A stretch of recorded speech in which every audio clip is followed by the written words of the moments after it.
Thank you, and good evening, everyone. This is President Camille Simmons and the Rochester Board of Education.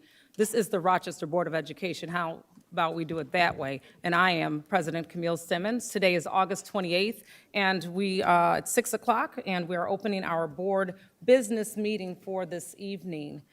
Before we call the meeting to order, I would like to just take a moment of silence to acknowledge the tragedy that many know across the nation that took place in Minneapolis. We recognize the loss of life that happened. Rochester has its own challenges just the same, and I think it serves as a sober reminder of the precious cargo that we have the opportunity to serve when we are serving on boards of educations in the districts across the nation. So if we can just, if you can just oblige for a quick moment of silence.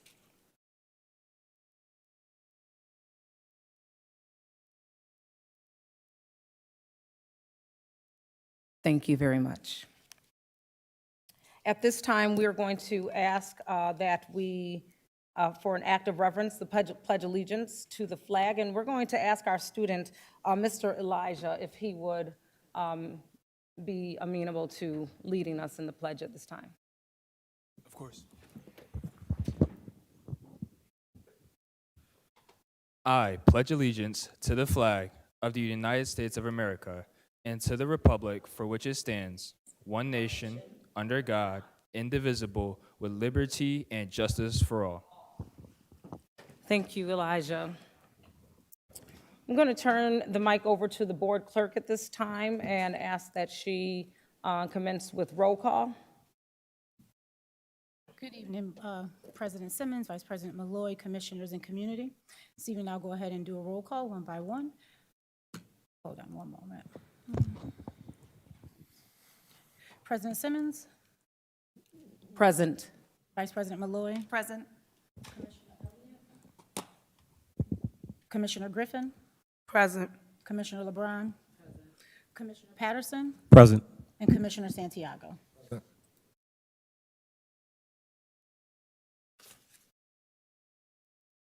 Thank you, Clerk Nguyen. That concludes roll call, and I do know that you have the upcoming events next on the agenda. Yes, ma'am. For the month of September, the board will hold the following events. They will open the month on Tuesday, September 9th at 6 p.m. with the monthly work session. On Tuesday, September 16th, beginning at 5:30, will be the first speakers forum. And then they'll conclude the month on Thursday, September 25th at 6 p.m. with the monthly business meeting. Please note that the Board of Education is now hosting monthly speaker forums dedicated solely to receiving public comments related to items listed on the agendas of the committee meetings, monthly work session, business meeting, and other public board meeting agendas established since the prior speaker forum.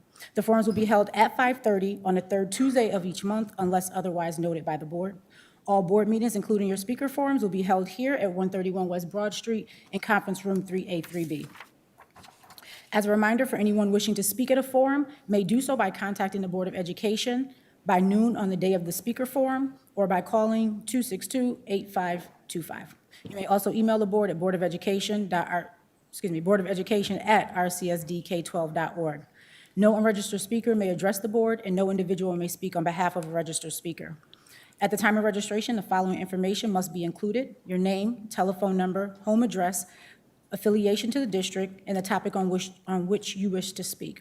Individuals who do not reside in the city do not have the privilege of speaking at meetings except when an exception is granted by the chair of the meeting for which you are requesting to speak. Each registered speaker may address the board for up to 3 minutes. Speakers utilizing translators, including American Sign Language, may address the board for up to 6 minutes. The 6 minutes include 3 for the speakers and the 3 remaining for translation. You may view the board calendar at rcsdk12.org/BOE calendar. Thank you. When moving into the acceptance of minutes, I'd like to entertain a motion for the approval, if we could bundle the approval of the minutes for the August 12th District School-Wide Safety Public Hearing. That would also include the August 12th Virtus Charter Middle School Public Hearing.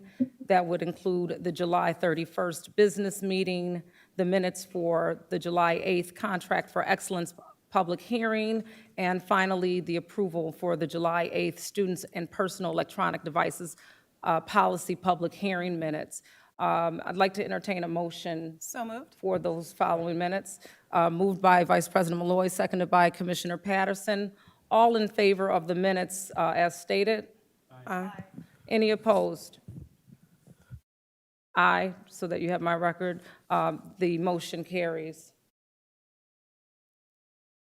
At this time, we're moving into the speakers portion of the agenda. We have two speakers signed up to speak with the Board of Education this evening. That is 3 minutes, and we will listen and hear what you are bringing forward, and I will start with Ms. Maria Gonzalez. Thank you for joining us this evening. Thank you. I came here today because I have problems again with what I call a referral and an absentee for my goddaughter, son. He's an autism child. And I came to you, Ms. Simmons, about this problem, and she still have that problem. It's not getting done, and she don't want her son in that school no more. So she asked for transfer. They denied her the transfer while there was an opening in another school for that child. So I just want to make sure that, that she gets the help that she needs and not the problems again with the same problem. And also I want, so we can work out and better the community so they can get involved about the child's absentee, okay? And the child's on the streets going back to school. I just want to know, we can get together, as all of us and the community to get the child involved in whatever they need to learn, okay? Not only that they have to come to the school, but only something that they're interested to come to school for, okay? Because sometimes they're bullied and they're having a hard time going back to school. So I just want to make sure that everything works together, okay? That's all I have to say. Thank you. Thank you, Ms. Gonzalez. At this time, our next speaker listed is Ms. Lori Thomas.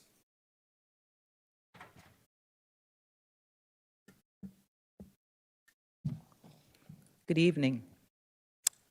I wonder, has the new superintendent read the adopted budget?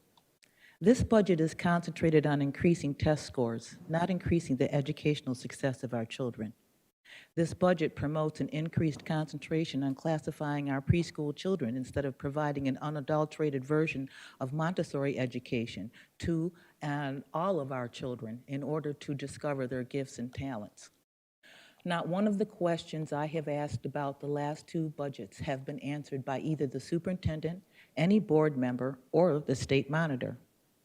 You say that parents and the community are 80% of a child's life while locking us out of school buildings. We have been locked out of the buildings our tax dollars pay to operate. Everyone and everything within the district's purview is paid for with taxpayer dollars. We have given you an ample amount of time to successfully educate our children, and the best you have been able to do is provide excuses as to why you cannot. Your time is over. Our time is now.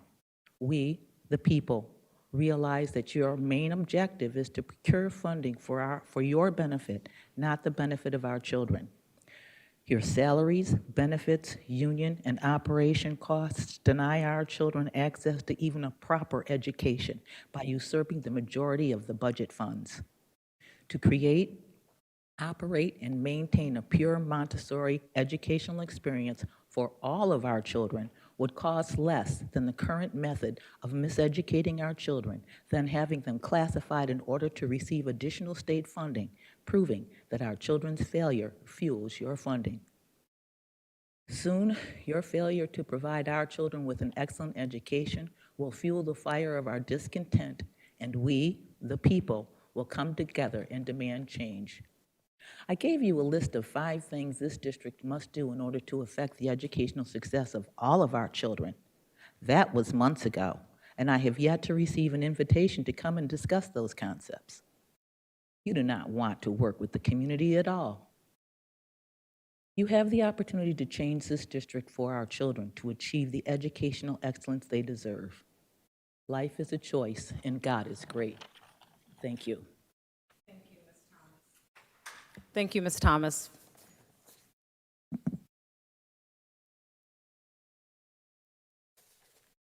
We have our advisory council reports taking place at this time.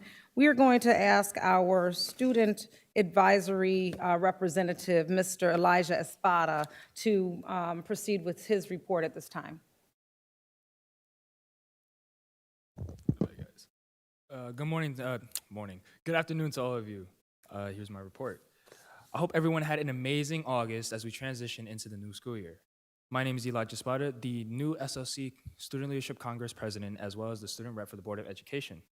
And I can't wait to take action with all of our committees and within our board. The biggest goal I hope for all of us to achieve is a new era of our school, of our education,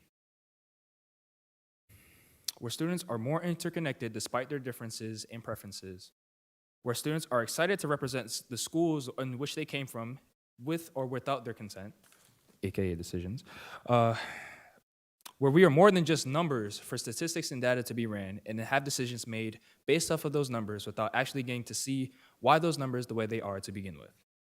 I believe one of the biggest things that is relevant to this new era of education is the student-to-teacher relationships and vice versa. From experience myself, this is absolutely fundamental to the success of our students. It should be also expressed that the removal of a staff member is also critical to the success or failure of that student. A relevant example of this has been the displacement of Edison Tech's senior administrator, Mr. Samuel. Students from Edison, including myself, have seen the work Mr. Samuel have done and to put into his senior class, I can't read, has put into our Edison senior class and have not been happy about this decision. The Edison community has taken action against this decision with various actions led by students. Personal statements were created in regards to the importance of Mr. Samuel within the Edison campus.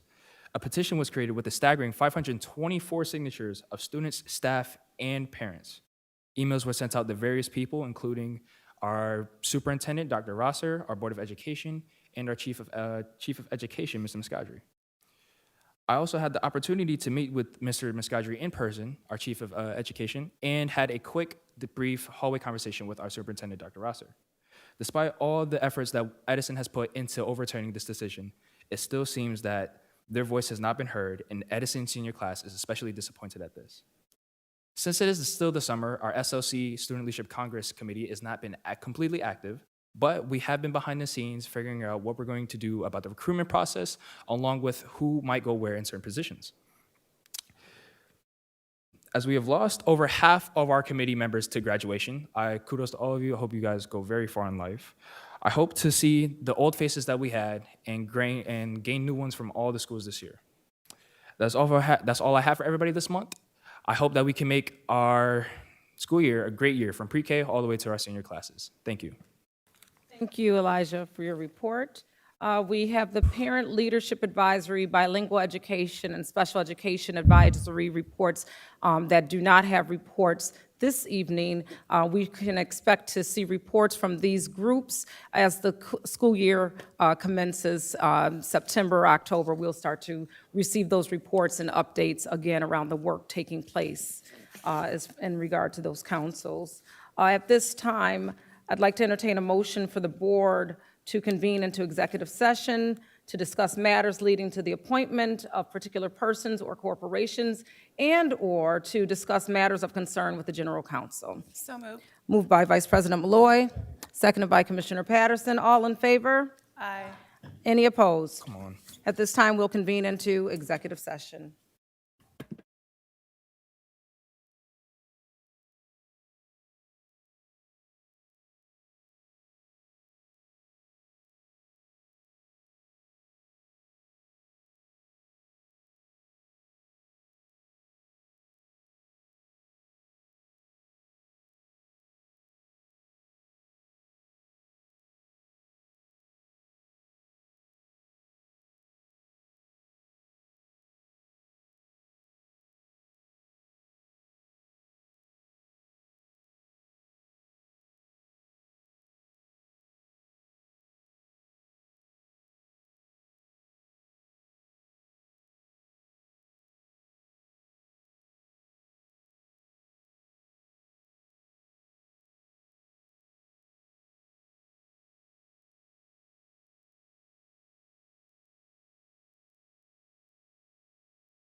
Thank you.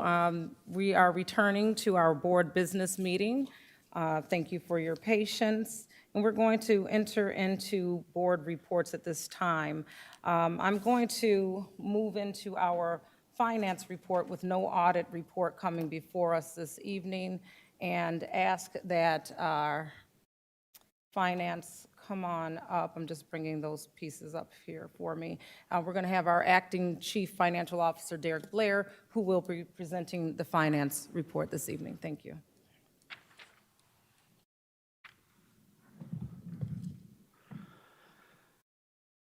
Good evening, Vice President Malloy, President Simmons, board members, and viewing public. Attached are the Rochester City School District unaudited financial reports for period ending July 31st. Section A is our cash flow balance and projections with detail that can be found on pages 4 and 5. The cash flow projection report provides a monthly look at receipts and distributions across all major funds, including general fund, special aid, and school food service. We began the new fiscal year on July 1st with a cash balance of $407.9 million. During the month of July, the district received about $10.5 million in receipts and transfers, and we had $34.7 million in disbursements. This left us with an ending balance of $383.9 million as of July 31st. To compare the same time last year, we had an ending cash balance of about $302 million. This year's ending balance is stronger by nearly $82 million. The improvement is driven by slightly higher receipts and significantly lower distributions. Section B is our revenue summary. This summary shows projected revenue by fund and source. The general fund and school food service fund remains unchanged from the adopted budget. Our special aid has an increase of about $309,000 related to new teacher center grant award. When we look at funds combined, the variance from the adopted budget is minimal. Revenue projections remain stable and closely aligned with expectations. Section C is our appropriations by fund balance. The appropriations report shows where the budget stands after accounting for encumbrances and expenditures. In the general fund, we have about 94% of appropriations remaining available. In the special aid fund, we have about 86% of the funds available. And in school food service, we have about 64% available. The lower availability in school food service funds reflects encumbrances and expenditures already booked earlier in the year. Overall, the number shows that the district is still in the early stages of spending appropriations. Section D is our budget journal entries. This section details the budget adjustments that were made during the month. General fund and food service fund adjustments were grouped by budget entry name, and they include account and department details, and the special aid fund adjustments are grouped by grant program at the same level of detail on pages 12 through 43. This section essentially shows how the budget is being refined as the year progresses. Section E is our charter school enrollment. This section shows current year enrollment alongside prior year enrollment, and there has been no changes since the prior year end.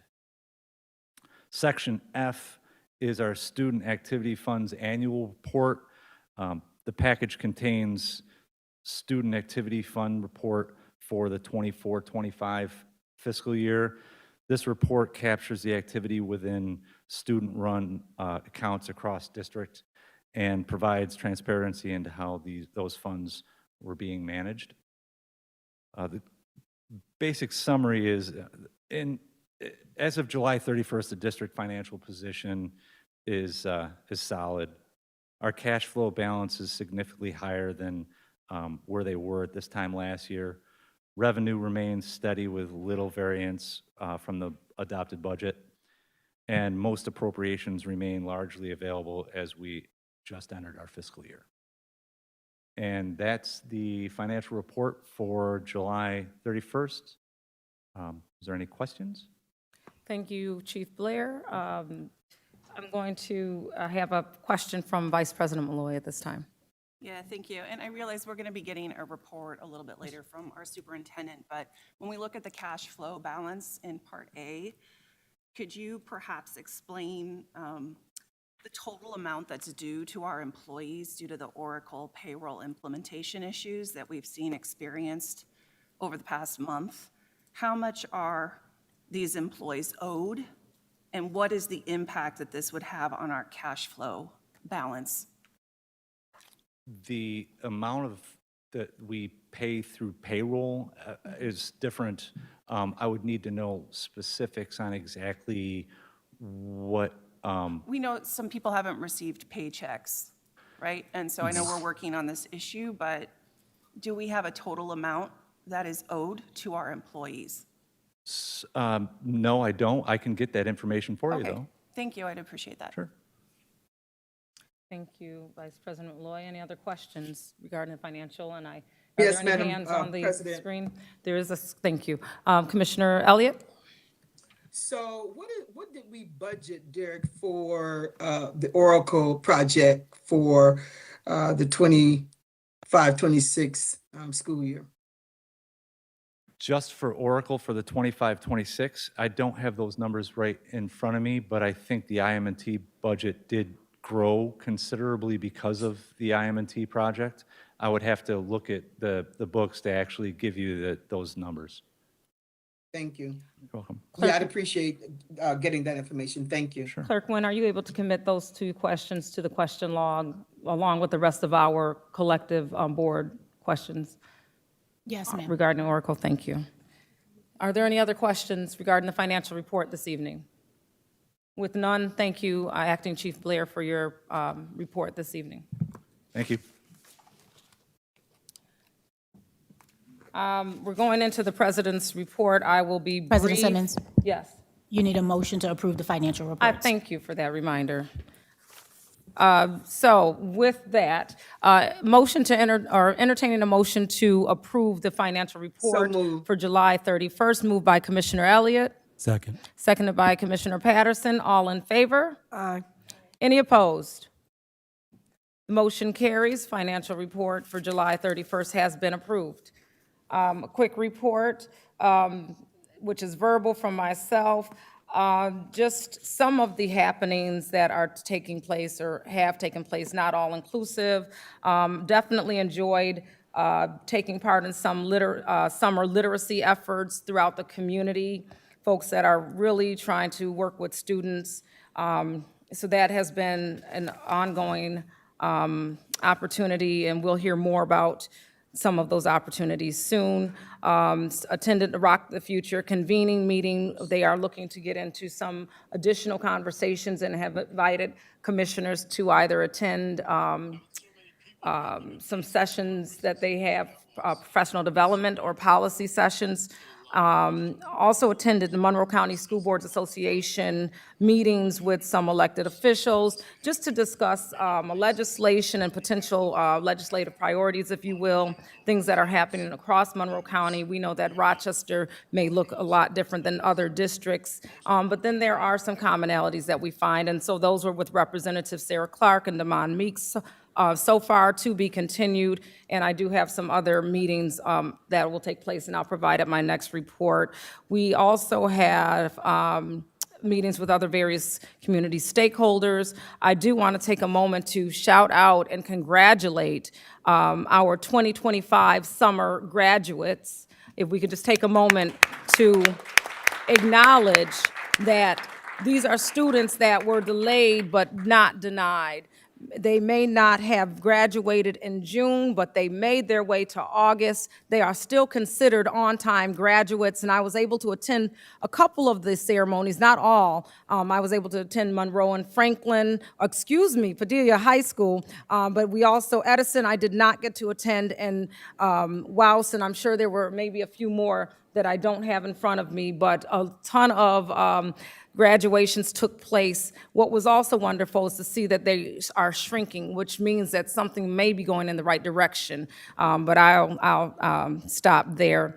And lastly, this morning I had an opportunity to stop in very briefly and welcome our service during the service in service Bente breakfast for our food service workers who are coming back to ensure our children are being fed, and just sharing those remarks and letting them know that we see them, we know the work that they do, and appreciate it was extremely beneficial. So as we warm up, I'll be sharing some more information.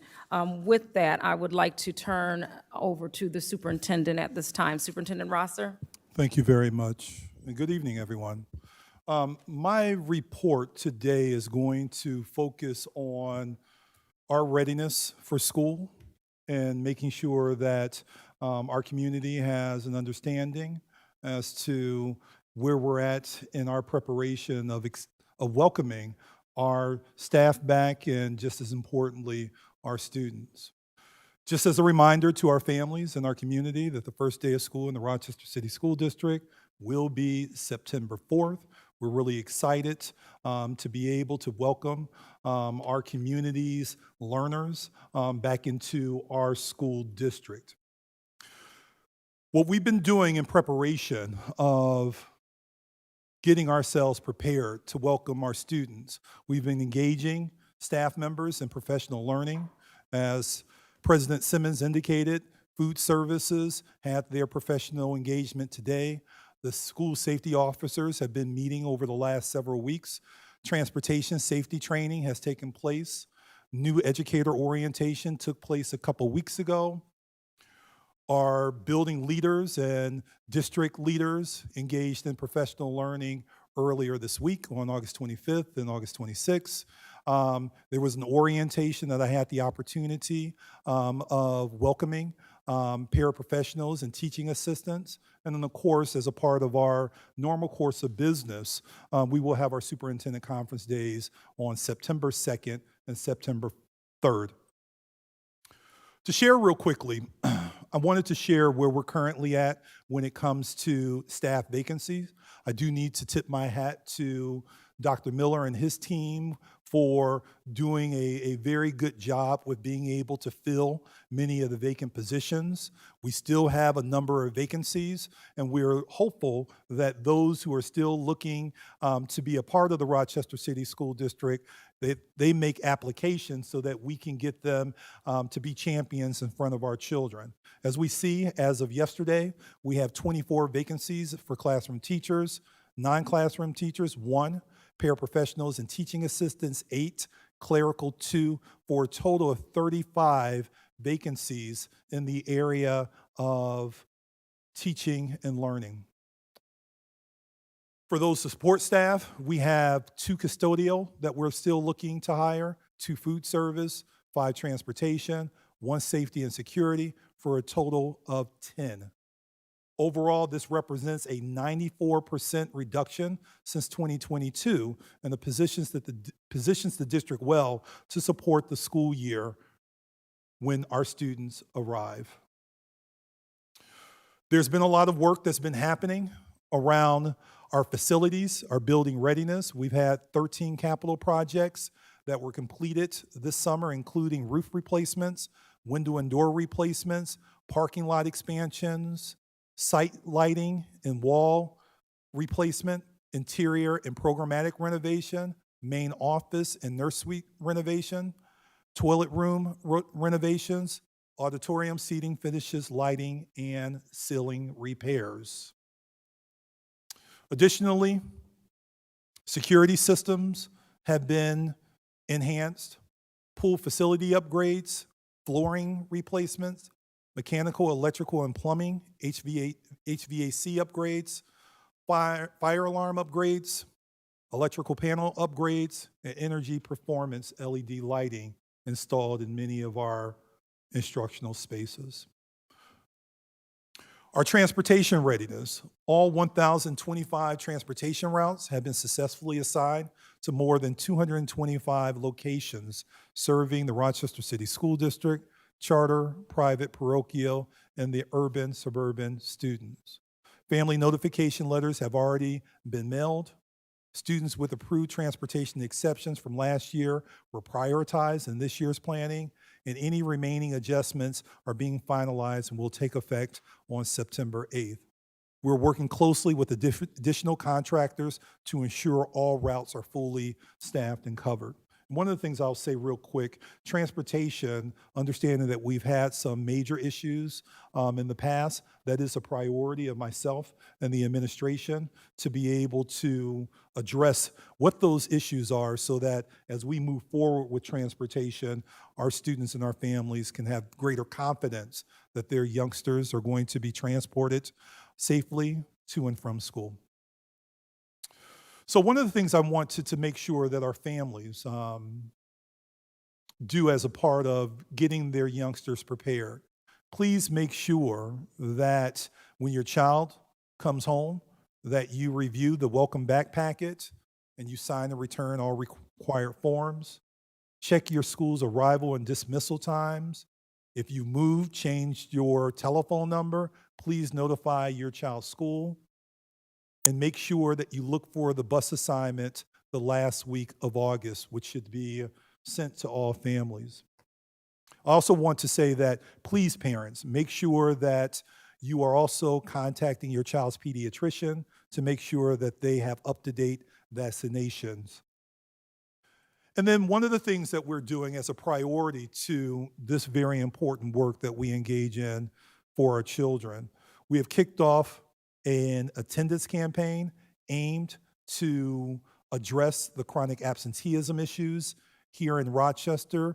And we've come together to kick off in partnership with WDKX, as well as the Rochester Education Fund, to put forward what we call Strive for Five.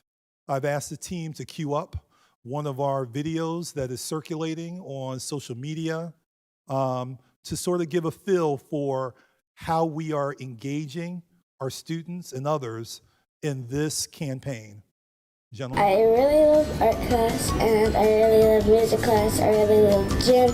I really love seeing my friends. I really love seeing my teachers.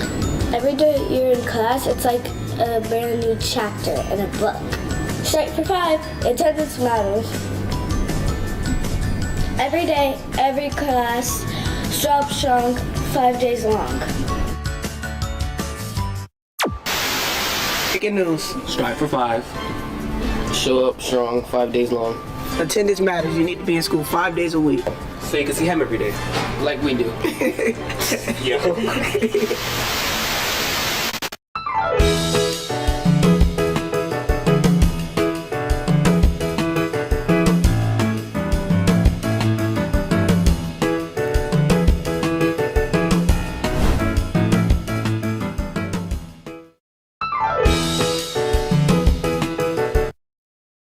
Okay, thank you very much, gentlemen. I want to sort of give kudos to the communications team for their hard work and effort in putting together these very engaging, student-centered awareness clips.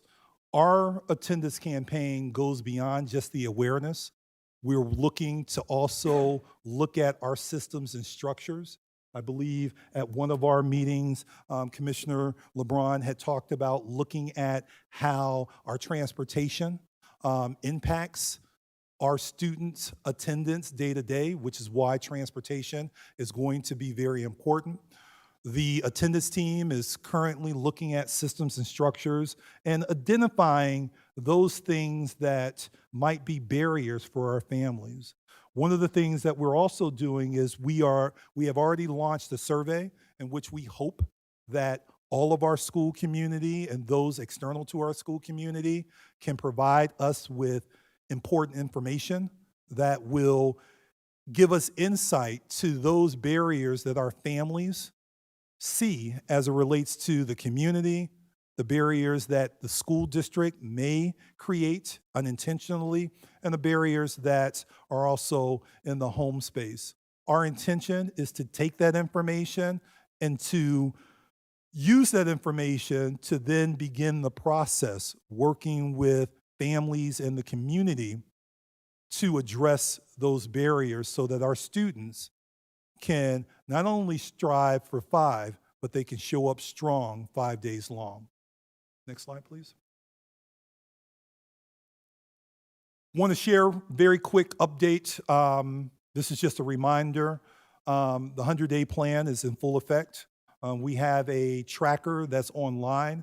We've been making updates to that tracker. More information is going to come. We're planning for an October event where I'll have the opportunity of sharing my findings and discussing next steps for how the administration is going to continue to lead the effort in supporting student growth, academic growth, social, emotional, and wellness growth. Next, our Rochester City School District calendar. We have captured some great images of our students in action. Our calendars will be printed and mailed to the homes. The digital calendar is posted on our website now, and I encourage everyone to check it out. It's really neat. And then lastly, I want to share that we have the Special Education Resource Fair. We're excited to invite families to our 3rd annual Special Education Resource Fair on September 6th from 10 a.m. to 1 p.m. at Iris J. Bannister, School number 33.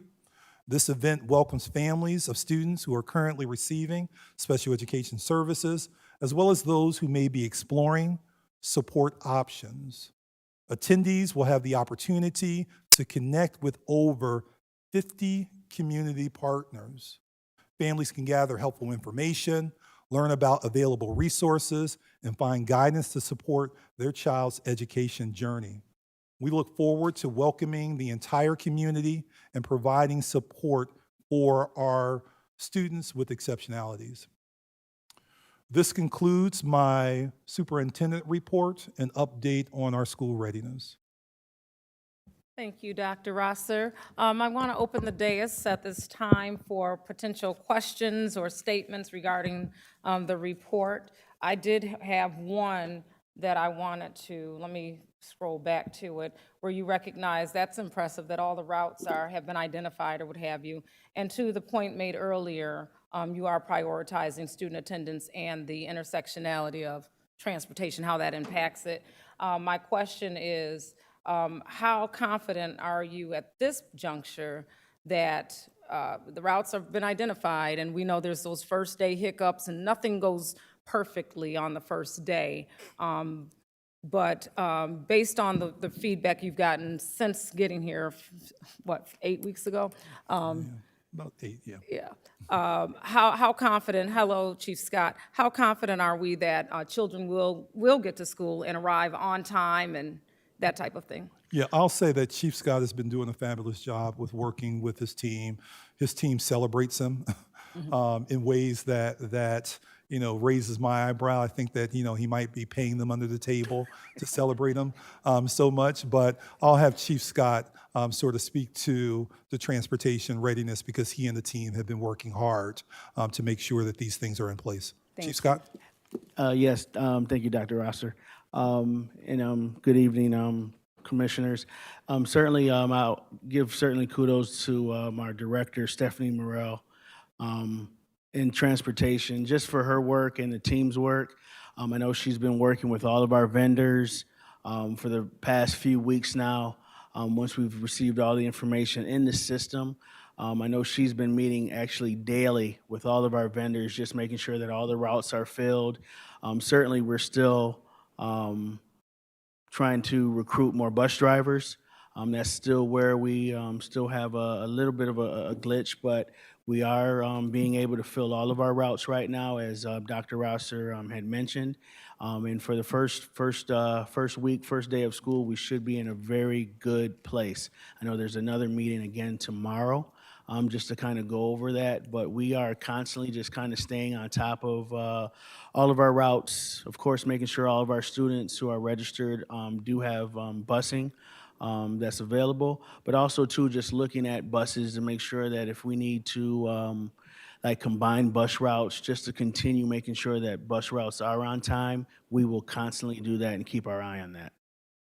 Thank you for that.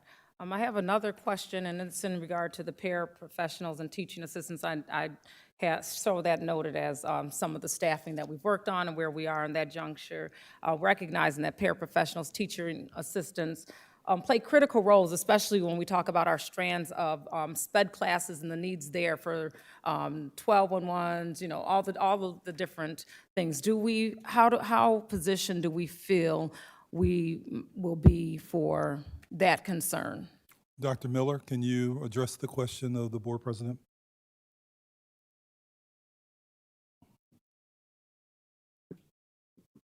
Thank you for the question. So we're working to fill all of our positions with certified teachers and educators, but certainly as we approach where we are now, we begin to look at folks who might be certified in a different area and hire them into positions so that they can get started and be in the classrooms. We also work to ensure that those that could potentially earn additional certification in special education understand and are aware of that pathway so that we can help them earn certification in the area that we need.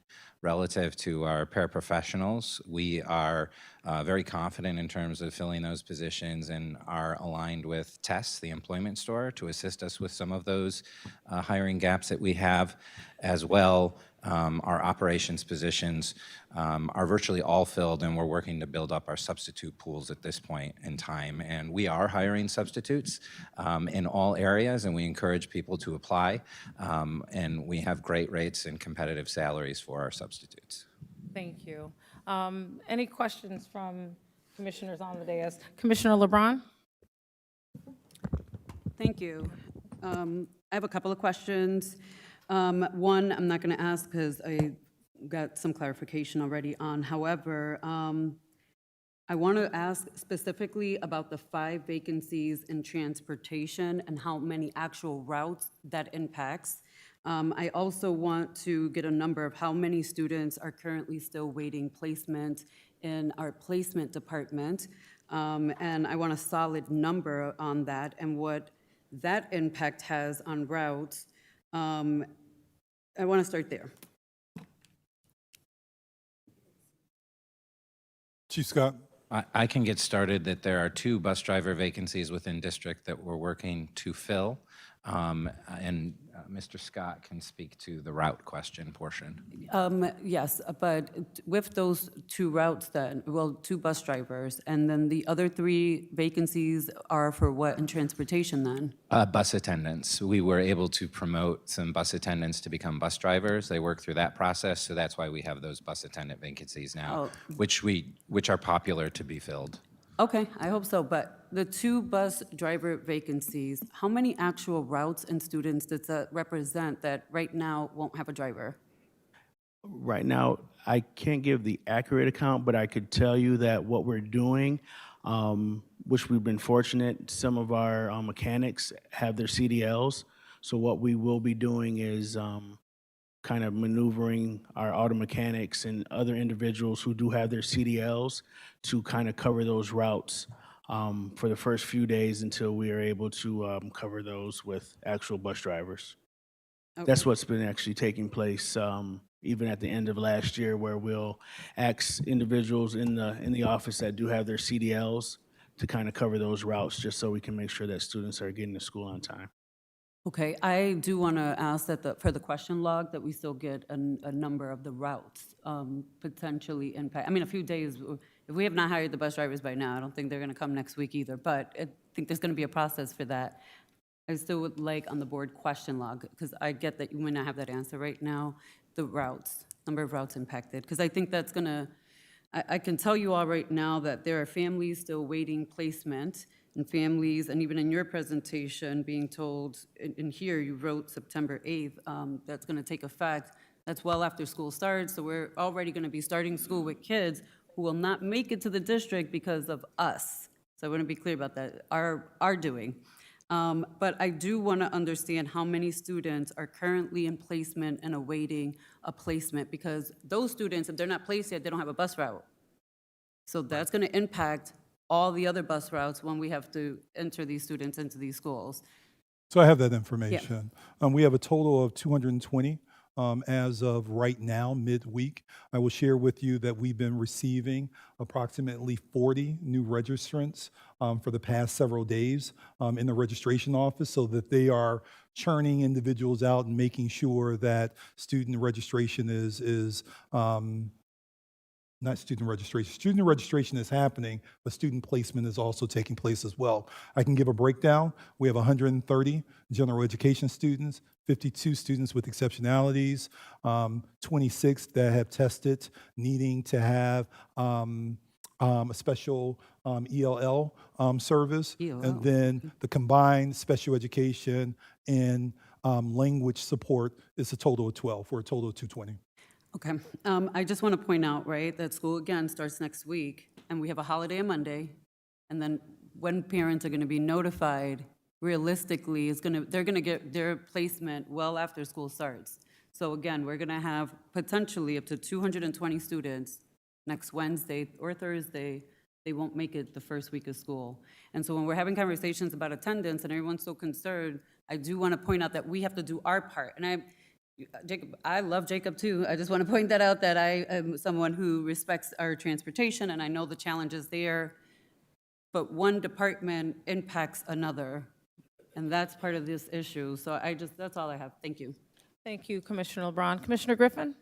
I want to thank Dr. Rosser first for being so diligent in the attendance and working with the transportation, because it makes me feel better knowing that we won't have the same hiccups we had last year. So I do appreciate your being consistent in trying to improve that our children will be, more children will be in school on the first day of school. So I do appreciate that. Secondly, I wanted to say, on the part with your, the survey, I wanted to know if it could be a twofold. Could we add possibly a QR code for the parents to possibly respond? Only because some parents are tech savvy, others may not be. But I think it's a great idea. I do believe in surveys. And lastly, I just wanted to talk about the Strive for 5. Are we working with other departments, like parent engagement, and other departments, to ensure that they have all that information as well, and it can be given out to the parents at all functions?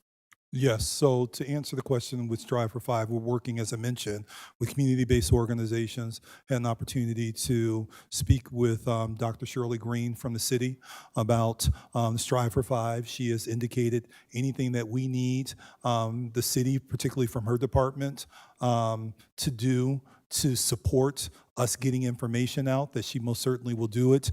We're having some conversations around students who are signed up for the rec centers and determining a way that we can partner in making sure that students who are coming to the rec center understand the importance of daily attendance as well.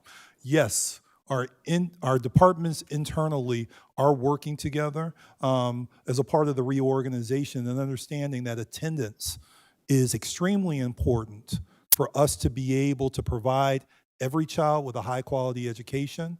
The function of attendance has moved closer to the superintendent's office because I want to be a part of the conversations, the strategies, and the monitoring of attendance.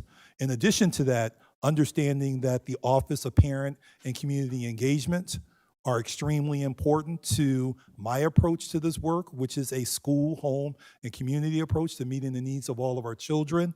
The Office of Parent and Family Engagement is closer to the superintendent's office too, because I need to be a part of the conversations, the strategizing, the provision of support, making sure that all of our individuals are working harmoniously together and strategically together to deliver supports to our families and our children. Okay.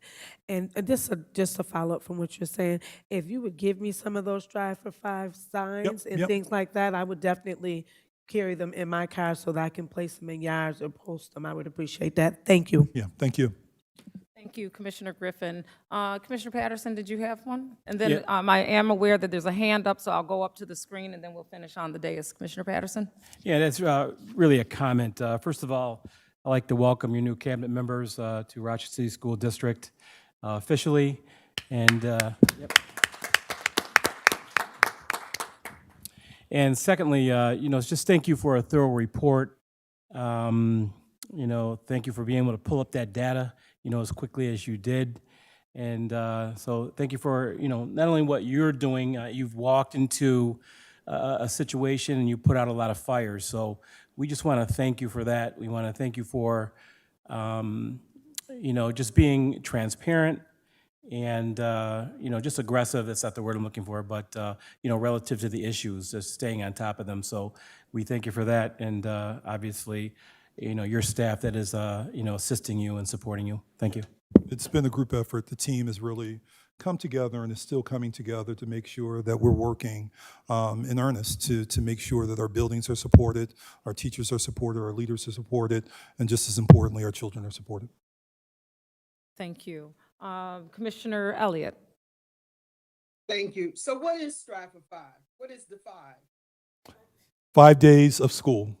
So the way chronic absenteeism works is that if a student misses more than 10% of school a year, they're identified as chronically absent. Unfortunately, here in Rochester, which is not different than most urban settings, 60% of our student population falls into the category of chronic absenteeism, meaning that they missed more than 10% of the entire school year, which is 18 days, at least 18 days. Our goal, particularly with Strive for Five, is to bring greater awareness, to make sure that our homes, our students are all participating and engaging in supporting school attendance so that our teachers can provide that high quality instruction that they do each and every day. It also speaks to us looking internally at our systems and our structures and our processes and evaluating if we have any system structures or processes that may be creating unintentionally a barrier to students attending school each and every day, that we are also exploring that. It also means that we are also engaging our families and making sure that our families have more of what they need so that they can then support their children attendance each and every day. And connected to that, of course, is the community school initiative that we're going to be ramping up even more this year, partnering with community-based organizations so that if there's community-based organizations that can provide supports and services to our children and their families, that we are making those direct connections for them. Well, Dr. Rosser, I would hope that we would advocate on the state level about changing that. Because in this community, you have students who may have doctor's appointments. They may have to stay home to take care of a younger sibling. In our high schools, that's where we have the greatest attendance issue. Some of those issues is that we're not providing them with attractive curriculum. So there are things that I don't know how well we've listened to our students or how well we listened to our families, but there's some legitimate reasons. If you've got a half a day for a superintendent conference, parents are not going to send their children for a half a day. So I think that those issues have to be taken into consideration as well. But I think that there has to be advocacy on the state level to change that rule. Because while, yes, 18 days may be a lot, I don't think that it should be considered chronic. And I think that it's going to be difficult to try to do that, to meet that, because we have our families that have, various kinds of issues, doctor's appointments, and legitimate issues. These are not necessarily that they're just keeping students at home, but there are legitimate issues that we have to take into consideration. I don't know how well of a job that we've done with regard to listening to those particular issues. And the other piece is that how do we have to look at, in my view, not necessarily having them in the classroom per se, if we can do some kind of social educational endeavors, so that if we've got students who are missing some work during the day because they may have a doctor's appointment, but some kind of way in which they could do it from at home, and that is counted as a part of the attendance. So I put that out there because I don't want us to or there to be this narrative that we've just got students staying home without there being legitimate reasons behind that. Thank you very much. So it's not necessary for you to comment on that, but I've got a couple other points. I just want to congratulate Chief Scott on the transportation piece. Yeah, there's still some work to be done, but there's been a tremendous amount of work from the years I've been on the board, transportation being an issue. And I just want to commend Chief Scott for his leadership around that. So thank you so very much for that work that you do. And then just lastly, what's not on your report? But I'm here looking at my phone on the news page, and we've got 6 schools that are going into receivership. And so at some point, there needs to be some presentations around those 6 schools being in receivership. Thank you. If I can just make a comment, just to clarify Please. something, this misinformation. The schools that the news is reporting on, I'm not certain as to where the news reporter got certain information to give the impression that these are 6 new schools going into receivership. These are schools that are currently in receivership, and each year we need to have a receivership public hearing. And that's what they were reporting on. Okay. But there's language in there that gives the impression that these schools are going into receivership. Yeah, and that's it not does. true. Right. All right, thank you. Well, we've got the news here. Maybe they get that on record. Let's get that together. We got a lot of narratives that we need to correct, but that we could start there. Thank you, Commissioner Elliott. Vice President Malloy. Yeah, thank you. First and foremost, thank you so much for your report. And I just want to give props to you and your entire administrative team for the school attendance campaign that you've launched. And I also want to thank you for tying that into the recent community event that was held last Saturday at School 33. And the way that the community session that you ran then tied into activities for kids and families. It was just really well planned and executed. That was apparent. And as I left the parking lot, they were handing out the lawn signs for the Strive to 5. I've got one on my lawn now. It's about developing a culture. And as they always say at East High School, culture is contagious. And I just want to give props to you and your team for launching this campaign and helping. We had great attendance at that event. In fact, probably one of the best attended events that I've seen in a long time, community events. And so thank you so much for your report and for that. Shout out to the Family and Community Engagement and Office of Parent Engagement working. I believe it was represented there. And all of the work, Kelly all the Briggs and staff her team. members from operations to administration that made that possible. Kelly Briggs, thank you very much. Any additional questions or concerns on the superintendent's presentation? Without any, I'm going to move forward on the agenda for consideration of resolutions. Right now, we have before us the consent agenda items, which of course we discussed at our work session. So these items, entertaining a motion for resolutions 110 through 118. Moved by Vice President Malloy, seconded by Commissioner Griffin. All in favor of resolutions 110 through 118? Aye. Any opposed? No. Any opposed? Okay, the motion carries. And let me just provide clarity that this particular, these items are on the consent agenda. And as we discussed, once items make it to the consent agenda, the work session is where we have the conversation a couple weeks ahead of time.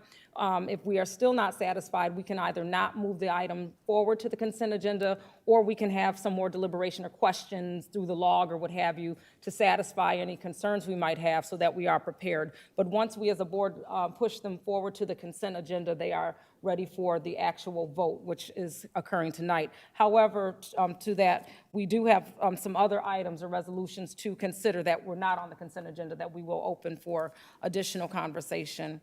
That being the administrative support resolutions. Let me just move forward on my computer here.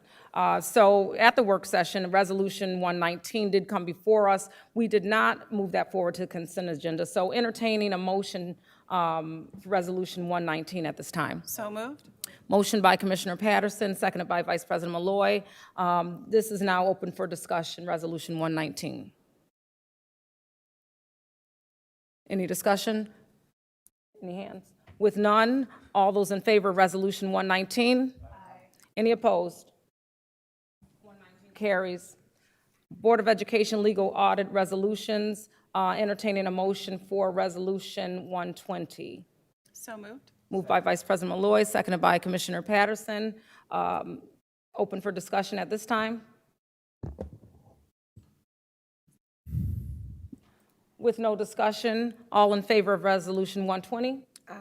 Aye. Opposed? Nay. Opposed, we have one. Motion carries. Entertaining a motion for Resolution 121. So moved. Motion by Commissioner Griffin, seconded by Vice President Malloy. Any discussion on Resolution 121? Commissioner Santiago? Are we adopting so this is a safety plan for 25, 26 that's been created by the committee that we're adopting tonight?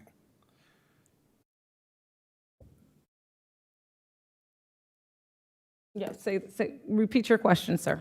So for this resolution, this is the official finished plan for the year 25 through 26 that we're voting to approve. This is the plan that's submitted for final vote. Okay. I won't be voting in favor. I think that when it comes to safety, there are some more innovative things that we can do and we should be able to do for our students. I do see the committee, and I also don't see, many of our student representation or any of that. And so my vote is a no for the safety plan. Understood. Thank you, Commissioner Santiago. Any other comments regarding resolution? Let me go back to it. 121. Thank you.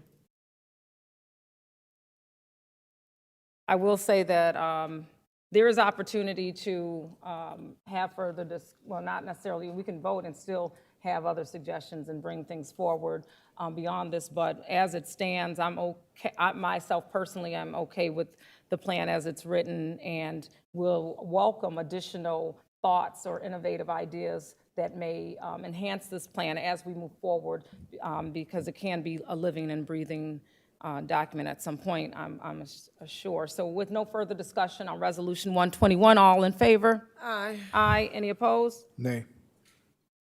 Ayes have it. Moving on to the resolutions, these were added after the work session. And it was resolutions 122 through 147. I would like to request or entertain a motion to bundle resolutions 122 through 147. Motion by Commissioner Patterson, second by Commissioner Griffin. All in favor of bundling? Aye. Any opposed? Resolutions 122 through 147 are being bundled. Entertaining a motion for resolutions 122 through 147. So moved.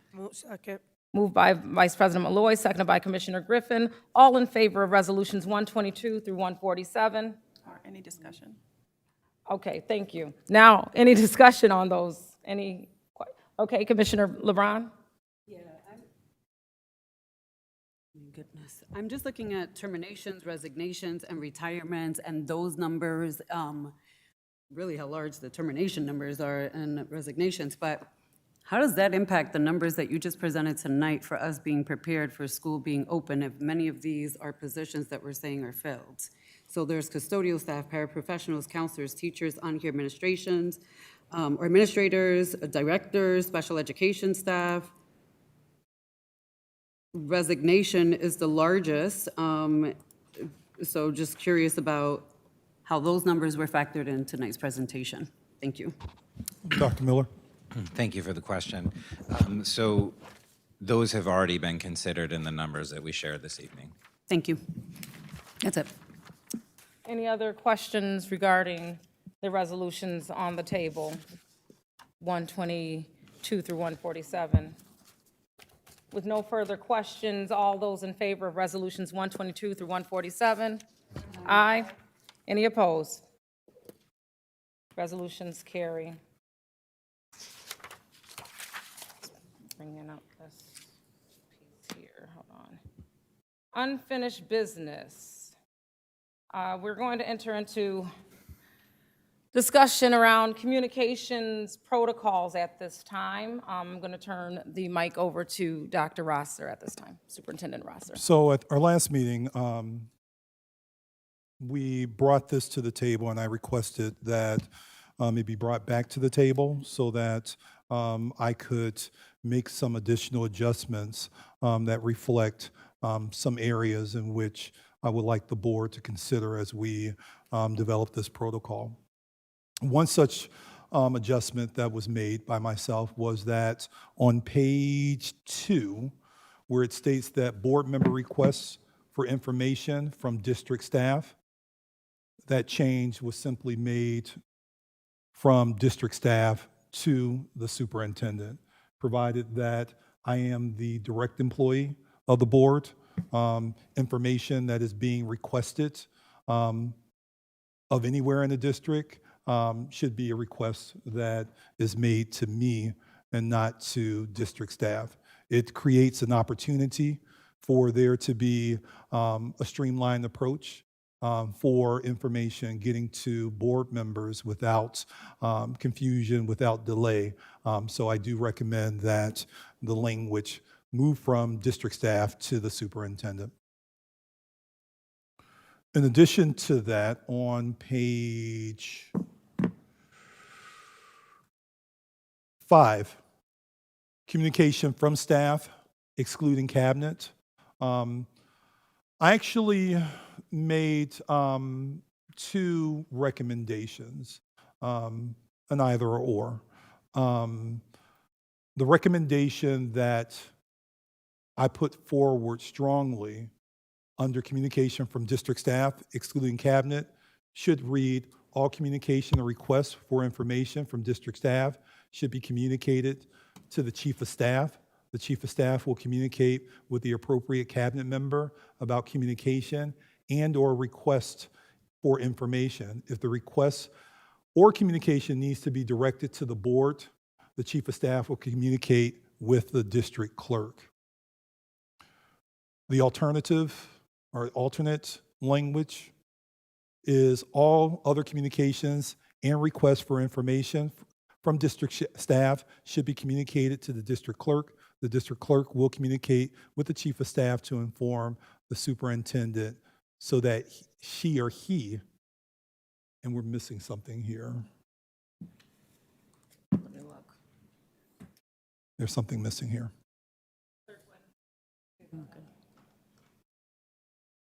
Let me take a look at the, Hold up, our computer's loading it.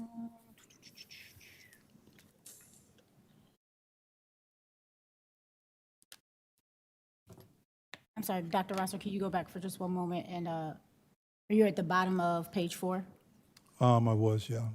Okay. I was at the middle of page 5. So remember we talked about that or clause? And this is a mistake that I made. I for whatever reason, I didn't complete. Let me just Because look I at the other copied and document, pasted. see if it shows. So I'm trying to figure out what the remaining language was around that. No, if you go to the track change, there was language that was moved under school visits. Is that the where you're referring to? No. We do. It is. Okay. Yeah, we may need to pause on this one because this is an incomplete sentence. Let me go to your email.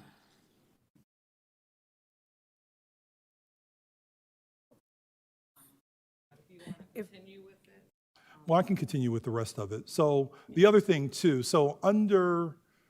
there's board policy that speaks to school visits.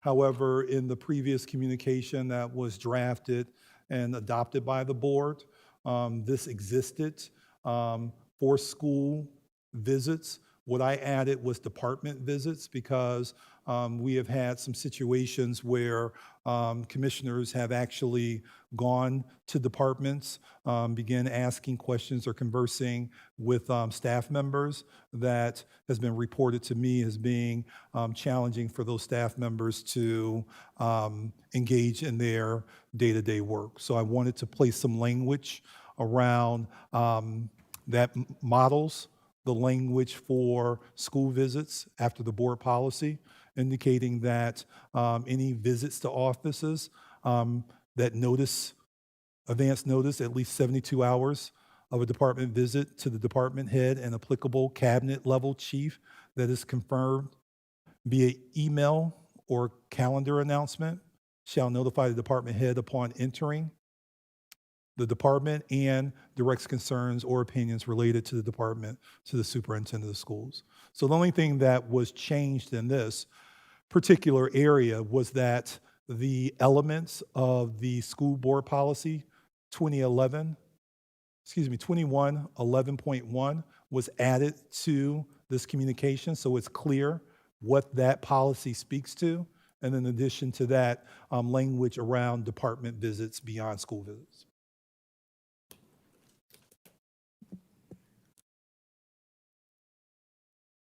So that concludes the adjustments that were made to this document that I would like to entertain conversations around.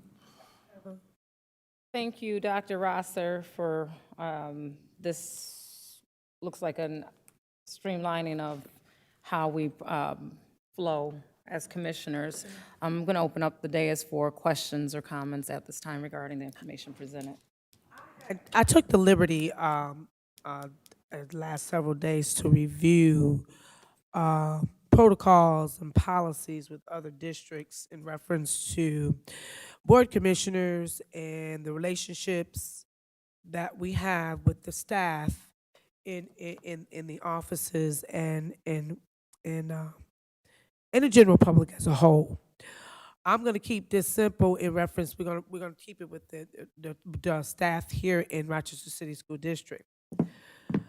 When I review this protocol list, I review it and I see that the autonomy and the control has been given more to the superintendent and his staff when I refer it to or when I compare it to, I should say, to other districts and other leaderships, if you say like the city council or the legislative branches of elected officials. We have been removed from doing our jobs collectively. Well, myself, I don't want to say we, but for me, when I review other districts and see the board policies or their protocols, ours are so stringent. They have taken the commissioner's ability to do their job effectively away. So I have a lot of disagreements with this protocol, these protocols in place, because I feel after reviewing several protocols and policies under different districts, this is overkill. So I think we need to go back to the board on this, and I think we need to maybe do it in a work session. But I do not agree with this at all. I truly don't. It's too much. we cannot do our jobs effectively. We're supposed to have some type of autonomy here, and we don't as commissioners. And I sit in this position, and I don't feel that we do. Well, I do, okay? Because I'm not going to speak for everybody else. I do. In comparison to other districts that I've seen and read. I'm serious. If you put them up side by side, these things are over here. We're sitting here and we're elected, and we can't make decisions. We have to go through different channels to make decisions. Well, so what am I sitting here for? What am I sitting here for if I have to knock or ring a doorbell or not a door to come in as an elected official, but I can go to city council and go right in as an elected official with no problem when I get past that one door.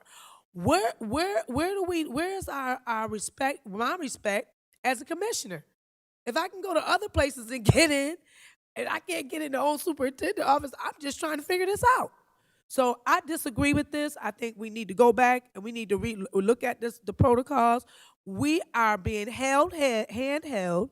We do not have the autonomy as elected officials we should have to do what we need to do in our jobs effectively. Thank you. Thank you, Commissioner Griffin. Did you want to offer any of those school districts that you may have looked at that it looked like they had liberal or different policies, a couple of them for us to consider? Do you have those? Yeah, I do have that information. Okay, which ones are those that we should look? I mean, we can talk about it in the work We session. can offer that and stuff. another Yeah, I time. don't want to get into Okay. But yeah, I Commissioner do. Patterson, did you have anything, sir? I'm going to move down the line and then I might circle back, but Vice President Malloy? Thank you. I think, student outcomes don't change until adult behaviors change. And as part of our governance plan that we are implementing through the Council of Great City Schools, one of the major parts of that, besides that mantra, is that we understand the difference between superintendent's work versus board work. And our job as a board ultimately is to be able to discuss student data and outcomes and advocate for our students, but to not do so in a way that would impede the day-to-day operations within buildings. You know, I'm a teacher and I cannot imagine a board member coming into my classroom to check up on me, or I can't imagine going into a building to try to look at what people are doing in their day-to-day jobs. But we are encouraged to go into buildings. We have a policy for this, at least once a year, when formally invited. And I think that, you know, we can't try to get our employees in gotcha moments because that really isn't our role as board commissioners. And so respectfully, I disagree with this idea that we can just go into a building because we're commissioners. You know, we represent the community, we've been elected, but our only employee is the superintendent. And if the superintendent is recommending to me or to the board that we need to change how we've been perhaps doing things in the past, I'm going to do everything I can to support the superintendent in running the ship, which is their responsibility. So that's all I have to say. I just disagree. I support this policy, and I will be voting in favor of it. Thank you, Vice President Malloy. I do want to recognize that there are differing governing bodies that govern differing degrees and have different ways of doing things. I also want to recognize that as elected school board commissioners, we want to remind ourselves that we have no more authority than the man walking down the sidewalk as individual commissioners, and that our full authority lies in the collective 7-member board. Regardless of how you try to separate it, it cannot be separated. We are a 7-member board. That's why we refer to as a body. And the only analogy I can think of is my head trying to walk away somewhere without the rest of my body. It just doesn't work that way. And so I don't even know if that was a good analogy, but that's how I think about when we move in disjointed junctures, even if our intentions are good. So we want to remember that we are a collective body, but me walking up, even with the so-called title of president, it does not negate. I can walk up to a school building tomorrow and do not have authority as an individual commissioner. We are a collective board. So I do want to just kind of bring that back in. And I see Commissioner Santiago has a hand. Yeah, I also looked at some of the other policies, and I know in one of the other districts, instead of chief of staff, it was deputy superintendent. And to me, it doesn't matter if it's deputy superintendent, chief of staff, or directly to the superintendent. And so I'm in support, of this proposal. I think the first one, because there's two for this specific, for this specific point that we're talking about, so I'll say that I favor the first one more than the second. But I do support, us having these channels of communication, whether it's with the chief of staff, the deputy superintendent, it doesn't matter who, but I think there should be one point person that we're going to, or, we're going to our clerk who will go from there. Thank you. Comments, Commissioner LeBron? I support the notion of having protocols and communications. It's not a new concept to the board or this district. In fact, this is something we actually do with the turnover, is invite the new superintendents to give feedback to make sure that, hey, this is how you want this to flow, because not every superintendent agrees with these protocols. We've had other superintendents, you removed texts or whatever, there were some things you remove. But it's still clear that you're going to communicate, and this is how you're going to communicate, right? Because you're just giving us a different preference of how you choose to communicate. But the notion of communication protocols is something that's existed here for a while. I really hate when we sort of put it out there like, oh, they're strong-arming our arms. And to the point that's already been raised, education law defines actually our roles above anything else. And education law says that our role in New York State is to govern and supervise and hire the superintendent, oversee policies, and oversee the finance. It does not say that we supervise day-to-day staff, administrators, directors, and I'll be fully transparent that some of these individuals are more educated than most of us combined here, and that's just the reality. And so it's sort of awkward when we come into these spaces thinking we're an expert in something that we have not dedicated our lives to where others have. And so I want to acknowledge that piece too. And I, for one, am grateful that it is very clearly defined in education law what we can and can't do. That's one. But two, to President Simmons' point, one singular commissioner has no more power than any other. And then lastly, it's unfortunate because I've been on the school board 7 years, and the school board visiting policy was a result of some of the members who are currently on this board and abusing that notion of like, I'm a commissioner in power. And this board then decided to act and put protections and barriers in place, right, that we thought were fair and supportive to the administration and to our schools. And so a policy was passed. So whether that communication in the communications protocol around school visits exists in this protocol, it's a board policy already passed by this board. So whether people like it in there or not, there's still a policy that exists. Thank you. Excuse me, can I just LeBron, clarify something? one moment. Are there any hands? Okay, I'm going to go to the screen, and then I'll come back to the Okay, thank dais. Commissioner Elliott, please. Thank you. So, I thought that we were all in agreement that we would go through this process of Council for Great City Schools and that we would adhere to the recommendations of Council for Great City Schools. And they told us that we have one employer, one employee, and that is the superintendent. And the superintendent is recommended to us how he would like for us to engage with his staff. And I can recall when there were some people who have gone to the schools, they have not let the schools know they were coming. They have been, some of the principals have been bullied by some of the board members. And then there are times when board members have not showed up, and they've scheduled those times, right? And so while, there is this notion that I got to do my job, well, we could do our job through the superintendent.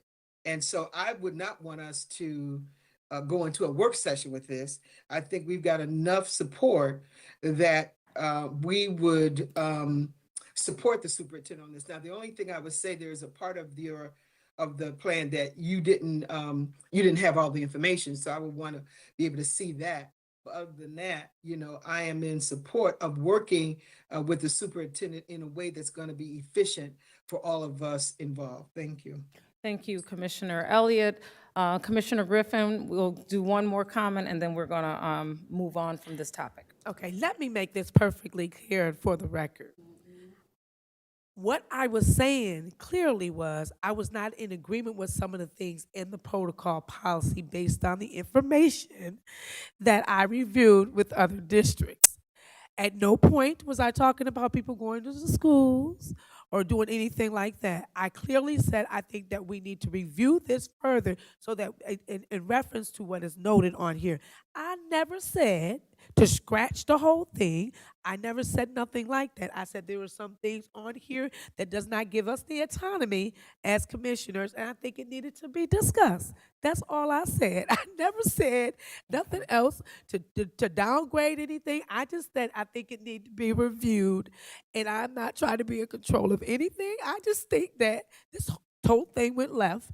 I was just explaining for me what I felt and and then comparing it to other districts. That is it. It's something that we work through in our work sessions, and I thought that it would be good for us to do that as a board member, as a commissioner. So I just want to put that out there, and I think it's really funny how everybody went off the deep end. Have a great night. Okay, thank you for your point of clarity, Commissioner Griffin. And I do want to say, when I opened, I mentioned how the seven-member body that we are and the power. I do want to recognize that there is perceived power. And so although we don't have that, sometimes we can show up, and this is not to you, this is my statement just for the purposes of this discussion. We could show up at a school, and we know that's not what's being said there, but I'm using my own example. I'm separate and apart from whatever's going on there. I love that this policy does continue to present shape, or this protocol, because I can show up to a school and a principal could say, come on in, and it doesn't mean that they mean it. They may be feeling, Commissioner Griffin, I'm sorry, I'm trying to just discuss it here. My comments are not directed at anything that you've said. I'm speaking on behalf of this protocol. It's a separate conversation. It's a different point being made. So this is not a discussion. I'm just clarifying because I hear you and it's distracting me as I speak. So right now, this conversation is not directed toward anything you presented this evening. I'm speaking based on this. I'm sorry? Yeah, Yes. Madam President, I would like, though, Okay. Commissioner Griffin did say that there are some districts that do have a different communications Right. policy. Yes. I would like to know those districts. I did if ask she her that has them. already, and I asked her to Okay, present thank those you. to us. But this conversation, I'm sorry, I'm just trying to make an individual comment based on an individual thought. And I think that the conversation is getting a little clouded. But I'm going to finish my thought, which is that just thinking about this as I look at how you have the visitation piece in here, so it's relevant. I do recognize that I could show up at a school unannounced or what have you, and I have to recognize the perceived power and how we can impact folks, even unintentionally. And so this would be a great protocol to follow. With that said, and no further discussion on this particular matter, what are we doing here? Are we voting on this right now? Or are we bringing this forward somewhere? So you all would need to vote on it. Ultimately, I guess the question will go back to Dr. Rosser related to the clause around how you want to questions. move forward with the language, and one was an Yes. incomplete sentence. However, Yeah. what I heard from the board was that they were interested in going with the first paragraph, is Dr. Rosser had indicated was his desire. And so if so, I will just Yes. delete the second portion, and you'll be, you can go ahead and vote on it. if you like. Chief Wynn, I might be speaking some, Chief Wynn, Clerk Wynn, when, it was just that point, the or piece. Yeah. That was the only decision-making point there, because I've lost myself on the document, I went into another one. With that, I'll start with myself. I did have some thoughts, because I was thinking, like, we always talk to the clerk, and, that's what we've historically done. She's been here for a while, that type of thing. But I'm continuing to listen to conversation, and I am thinking the chief of staff might be the person to go to get the information going. So that would be my position on that. I do want to open it up to board members on the or conversation. Would we, where you see that falling, Vice President Malloy? Yeah, I agree. I would prefer to go through the chief of staff for superintendent matters especially. I am noticing, though, between the two documents, I know that there was that issue of having that one sentence that was incomplete, and that was on the tracked version. But in the clean copy, the language is different. I don't see like chief of staff written there, so I just want to make sure that the clean copies seem to be different. Is that the clean Yeah. copy from prior? So the first attachment is your current policy as it Okay. stands. The second document is the track changes, and then the third is the clean copy of those track changes. Gotcha. All right, thank you so much. So in terms of what you all are going to be voting on, I'm going to update the clean copy and to strike the second paragraph. So the section at the bottom of page 4 on the clean copy, which is titled Communication from District Staff Excluding Cabinet, will only that first paragraph will remain. Okay. Is this correct? Okay. What's Commissioner the question, though? One moment, Commissioner Elliott. I'm going to go Okay. to Commissioner Santiago, and then I'll All right. go up to you, Commissioner Santiago. And this doesn't take the opportunity of question logs and still moving through you, Clerk Wynn. We still have question logs and all that. This is just, or no? Is that superintendent? Oh, so if I'm, tell me if I'm Yeah, understanding right. so if we pass this, is there still going to be an existing question log, or is there not? Yeah, my intention with this was not to eliminate that protocol around the question log, but I do want to remind board commissioners that the conversation around question log also came up in our engagement with the Council of Great City Schools. So that may be a part of continued conversations, but my intention of developing this communication protocol or revising, let me state what I did, revising it was not to eliminate the question log. I like the question log and being able to answer questions related to a variety of different things in writing. Okay. Does that have to be written out? Should it be written out in the policy, or should it not? I mean, I should be talking to the board. He wants to know if but- the protocol will have, do we need to explicitly state Yeah. that the question log or list the things, or is that kind of already understood?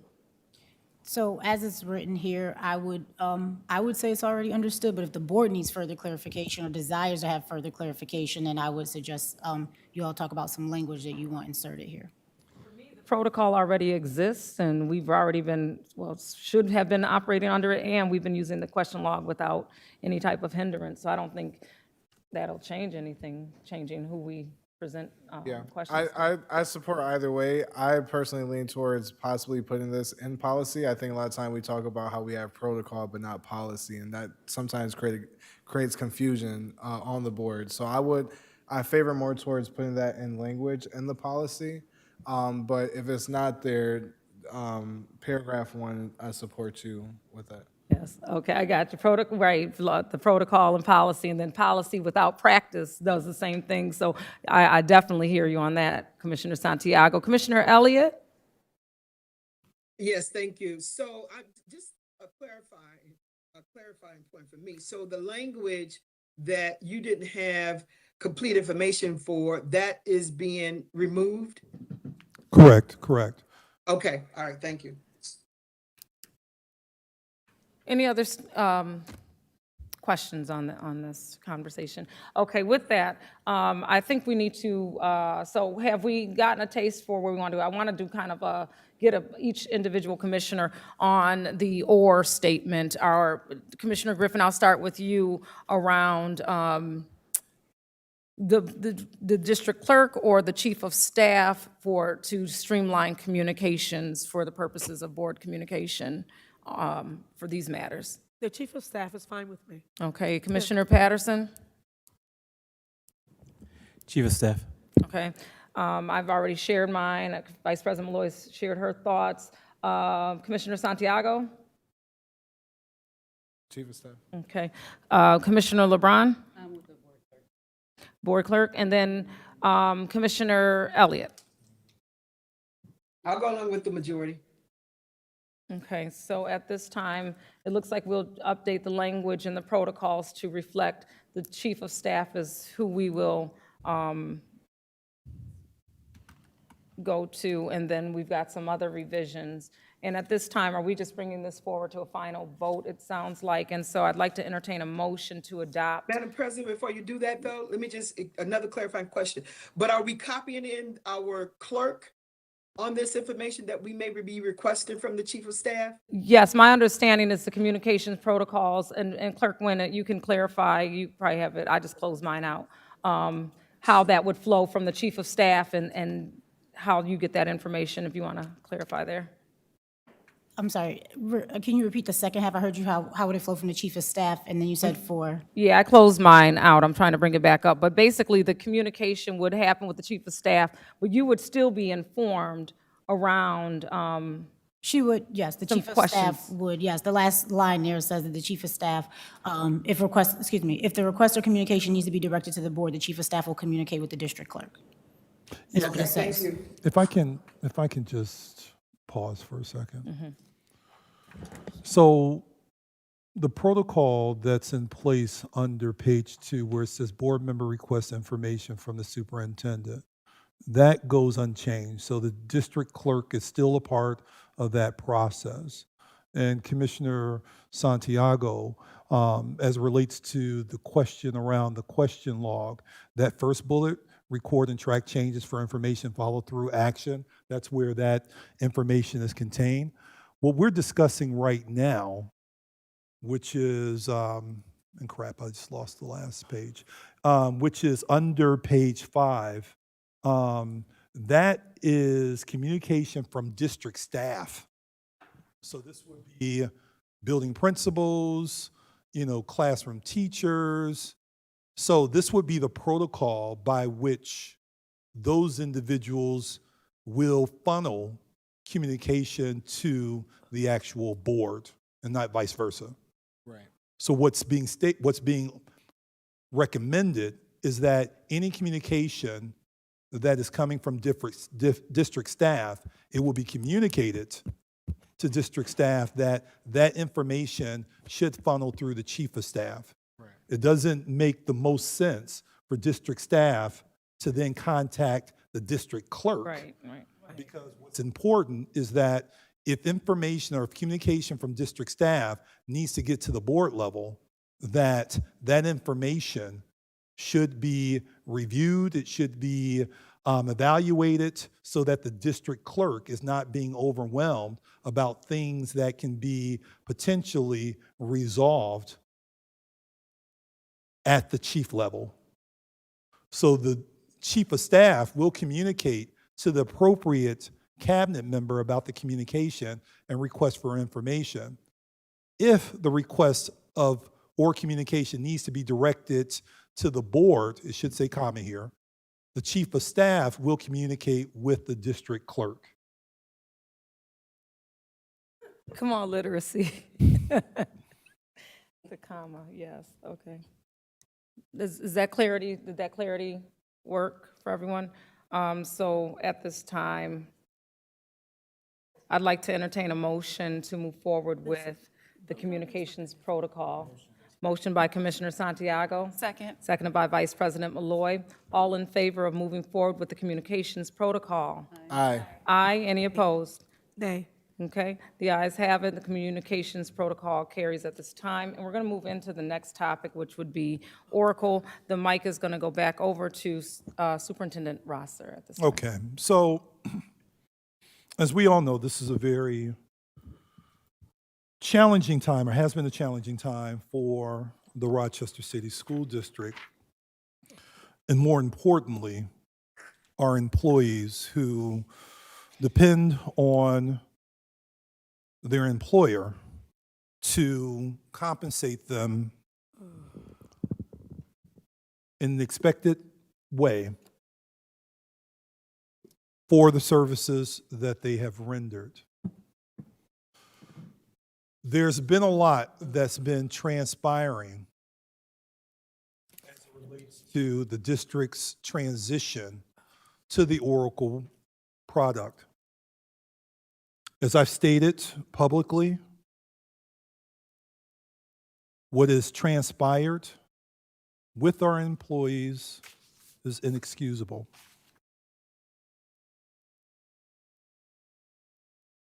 The team is working hard to resolve the various issues associated with this transition. The team has explored alternatives to where we are at in the product that we're currently using. And at this moment, an alternative product has not been fully identified that will address our immediate issues. It does not mean that we're not continuing our exploration. We're working in parallel with addressing the immediate issue of staff not receiving their full complement of compensation for the work that they have engaged in, while at the same time working very diligently to continue to evaluate the Oracle product and determine its readiness to servicing the Rochester City School District. There have been a lot of things that have been challenges. There's been software defect in Oracle affecting pay accuracy. The complexity of summer pay has created complications. There have been time entry and pay rate errors, dual assignments and split funding compensation issues. There was a hiccup with the PeopleSoft platform that we were using, where counselors, library, media specialists, registrars, social workers, and OTPTs missed a pay for a particular day on June 30th, which fell into last school year, that now has to be resolved in the Oracle system. There was delayed or incorrect 503, 457 deductions. There were initial direct deposit issues. And with the plethora of challenges that our employees faced, it created a backlog in the help desk ticket resolution.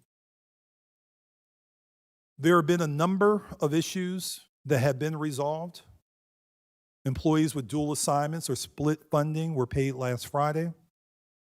RTA, PDI stipends have been issued. The 403, 457 deductions have been submitted to retirement accounts. The direct deposit issues have been corrected. Payroll file submission timelines have been standardized and improved upon. There's been a back pay fixed that's impacting 825 individuals that is anticipated to issue that payment no later than 9/19 payroll. The team and I are working aggressively to see if we can get that payroll situated in the 9/5 payroll, and most certainly, if not, before the 9/19. Based upon the one-year extension, the teacher pay rate updates have been completed, and we've created and updated multimodal training modules and resources. Some of the issues associated with some members of our organization not being paid timely had to do with time entry challenges and payroll approval or time approval challenges. Those we're continuing to work on by providing staff members with training and supporting their technological needs to be able to address those situations, or those instances, excuse me. Some of the action steps: ongoing corrections, the back pay fix is in progress, as stated earlier. We've expanded in-person training, staff-wide training for time entry and payroll navigation. This week, we've actually trained 70 additional RAP members, 35 Bente members, principals and APs were trained this week. And as I mentioned previously, during Superintendent's Conference Days that will take place on the 2nd and 3rd of September, we are scheduling training for all. This will help with the change management issues that we've been having and that are typical for the transitioning from one system to another. There's been expanded streamlined support. Cross-functional payroll triage team has been created. Additional support is being provided through vendor partners and temp agency staff to be able to support our staff who have seen challenges in our payroll system. And additional training is being provided to frontline staff, most notably our payroll team. I have been maintaining weekly communication with union leadership, and that will continue until we can see ourselves out of these woods. We're identifying the resolution for the missed June 30 pay that's impacting some of our RTA members.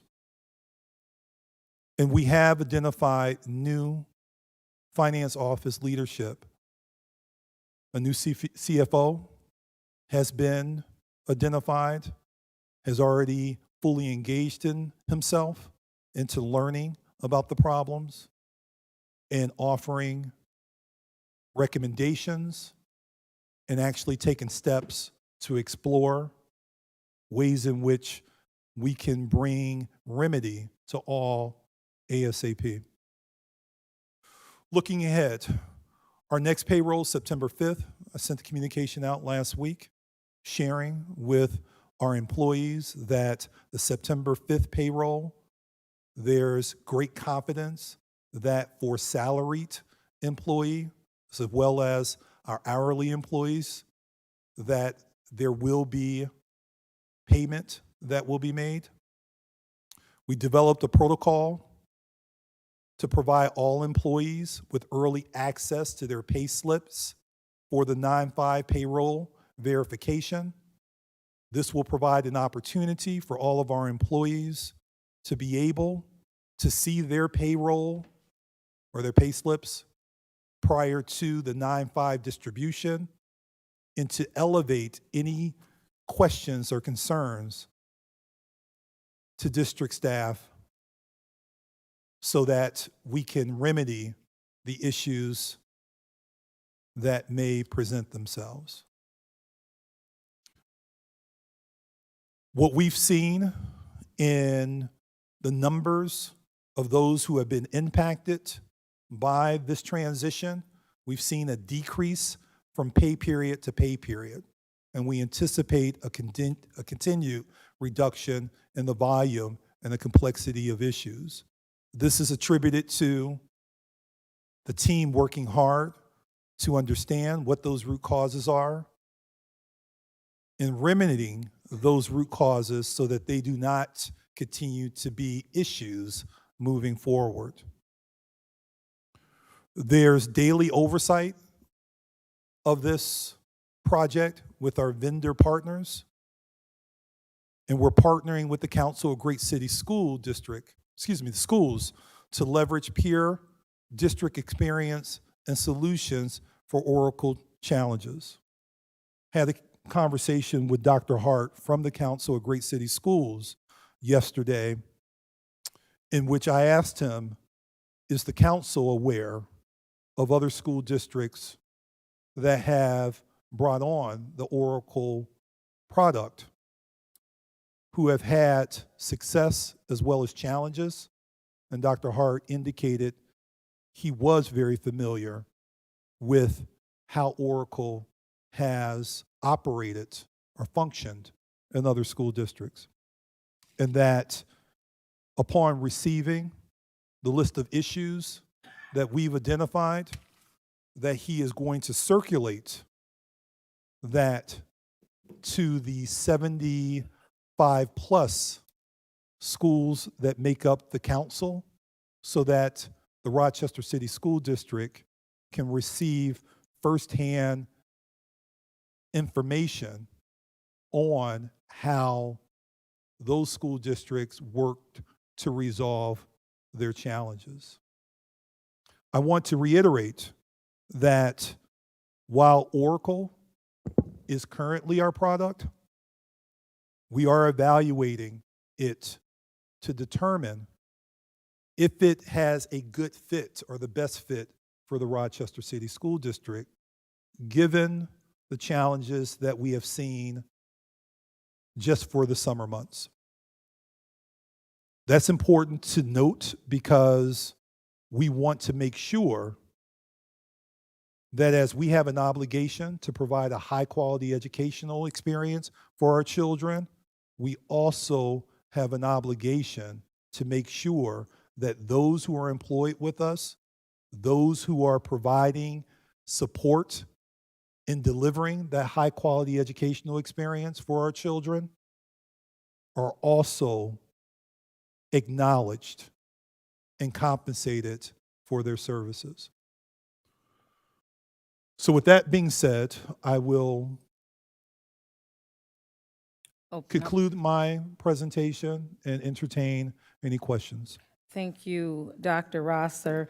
I do want to just again take a moment to acknowledge and commend the difficult transition this must have been for you, coming in July 1 to inheriting and navigating this for the past 8 weeks. You've only literally been in this district for 8 weeks and have had to navigate this particular situation, and I must lift that you have done it with excellence, given all the complexities that come with this particular system. And it wasn't just brought in 8 weeks ago. This conversation or Oracle was ushered in back in 2021. So this is, something that I'm sure you probably don't sleep well sometimes when we consider the employees impacted and all of the things that are going into it. I love that what you have in place here, that there are regular meetings taking place. And I do want to acknowledge we have union leadership that is here this evening. It is 10:18, just to put that on record, and union leadership is present with us, RTA, Bente, as well as RAP. These are individuals fighting on behalf of the employees because we, too, as the Board of Education, want to see how we can support employees. So we thank you for your partnership and being here this evening on behalf of employees that have been impacted. We recognize that Oracle is more than a payroll system. There's so many things that it impacts, and there's even, I think Commissioner Patterson several months ago even talked about a forensic audit on Oracle at some point. And so we are at a critical juncture where some decisions are being made. I do want to open the floor for conversation regarding this, because one thing I know that is very real are the people impacted. And so as I said the last time we had an open conversation, we can talk about all the technicalities and nuances, but when you run into that individual who could not pay their rent or has been financially impacted in a grave way, they don't care anything about what technical nuances we're trying to work through. They just want to receive their pay. And so I recognize there's a sense of urgency to make that happen. I'm going to start with Commissioner Griffin, and then I'll begin to call commissioners for comments. I too want to applaud Dr. Rosser and how he's handling this situation, because he walked into it. I also want to apologize as a commissioner to the listening public and those who are affected by this fallout. It definitely was not our intentions. If we could go back and things could be changed, you know, I wasn't here in the first part of this, implementing this system, I would do that. My heart goes out to everyone that it has affected, and it is affecting. But I do, from my standpoint, want to tell you that Dr. Rosser has kept us up to date, and we collectively are working to resolve the issue, and I know he is. And he has the full autonomy from myself and from other board members to make decisions that can help you all quick and fast and in a hurry. So I do again want to applaud him for working the kinks out so that we can get you paid. And that's pretty much it. Thank you. Thank you, Commissioner Griffin. Commissioner Patterson? Yes, thank you, Madam President. As the President indicated, I ran my campaign on performing forensic audits within the Rochester City School District. So I've been talking about that. This is the 4th year now. So I'm glad that at this point in time, you know, someone has listened, but it's at a detriment to our kids at this point in time. But yes, forensic audit should be performed not only on Oracle, but on all divisions within the Rochester City School District. There's been occasions where individuals did not, when requested, provide documents indicating expenditures and how those monies were spent. And I knew that before I even entered the board 4 years ago now. So I think it's very important that if we expect our superintendent and the staff to be transparent, that we as a board allow that transparency to take place. So yes, we're going to request a forensic audit be performed by an outside source and allow the findings to be reported not only to the board but to the public. If we expect certain things of our employees, the board, it begins with us. Transparency, honesty, integrity, respect. It begins with us. So yes, that's what we are going to be requesting. Thank you. Thank you, Commissioner Patterson. Vice President Malloy? Thank you. I also do support a forensic audit, and that obviously is something that the board will consider hopefully down the line, but calling for a forensic audit right now doesn't help the person who can't pay their rent, doesn't pay a mortgage. I can't imagine doing work and then not getting that paycheck, having my mortgage come out and having to pay overdraft fees that I can't cover. And I live a very comfortable life compared to many of our employees, especially our hourly employees. Living paycheck to paycheck is real. It's a real situation for so many of our employees, and it is unacceptable for anyone to perform work and not be paid for that. And so I do appreciate the work that is being done to rectify this situation. I respect that, and thank you to you and your team working round the clock to make that happen. But we have employees who have been impacted and waiting even until September 5th, September 19th. They have to pay their RG&E bill. Their power could be cut off. There are people impacted by this right now.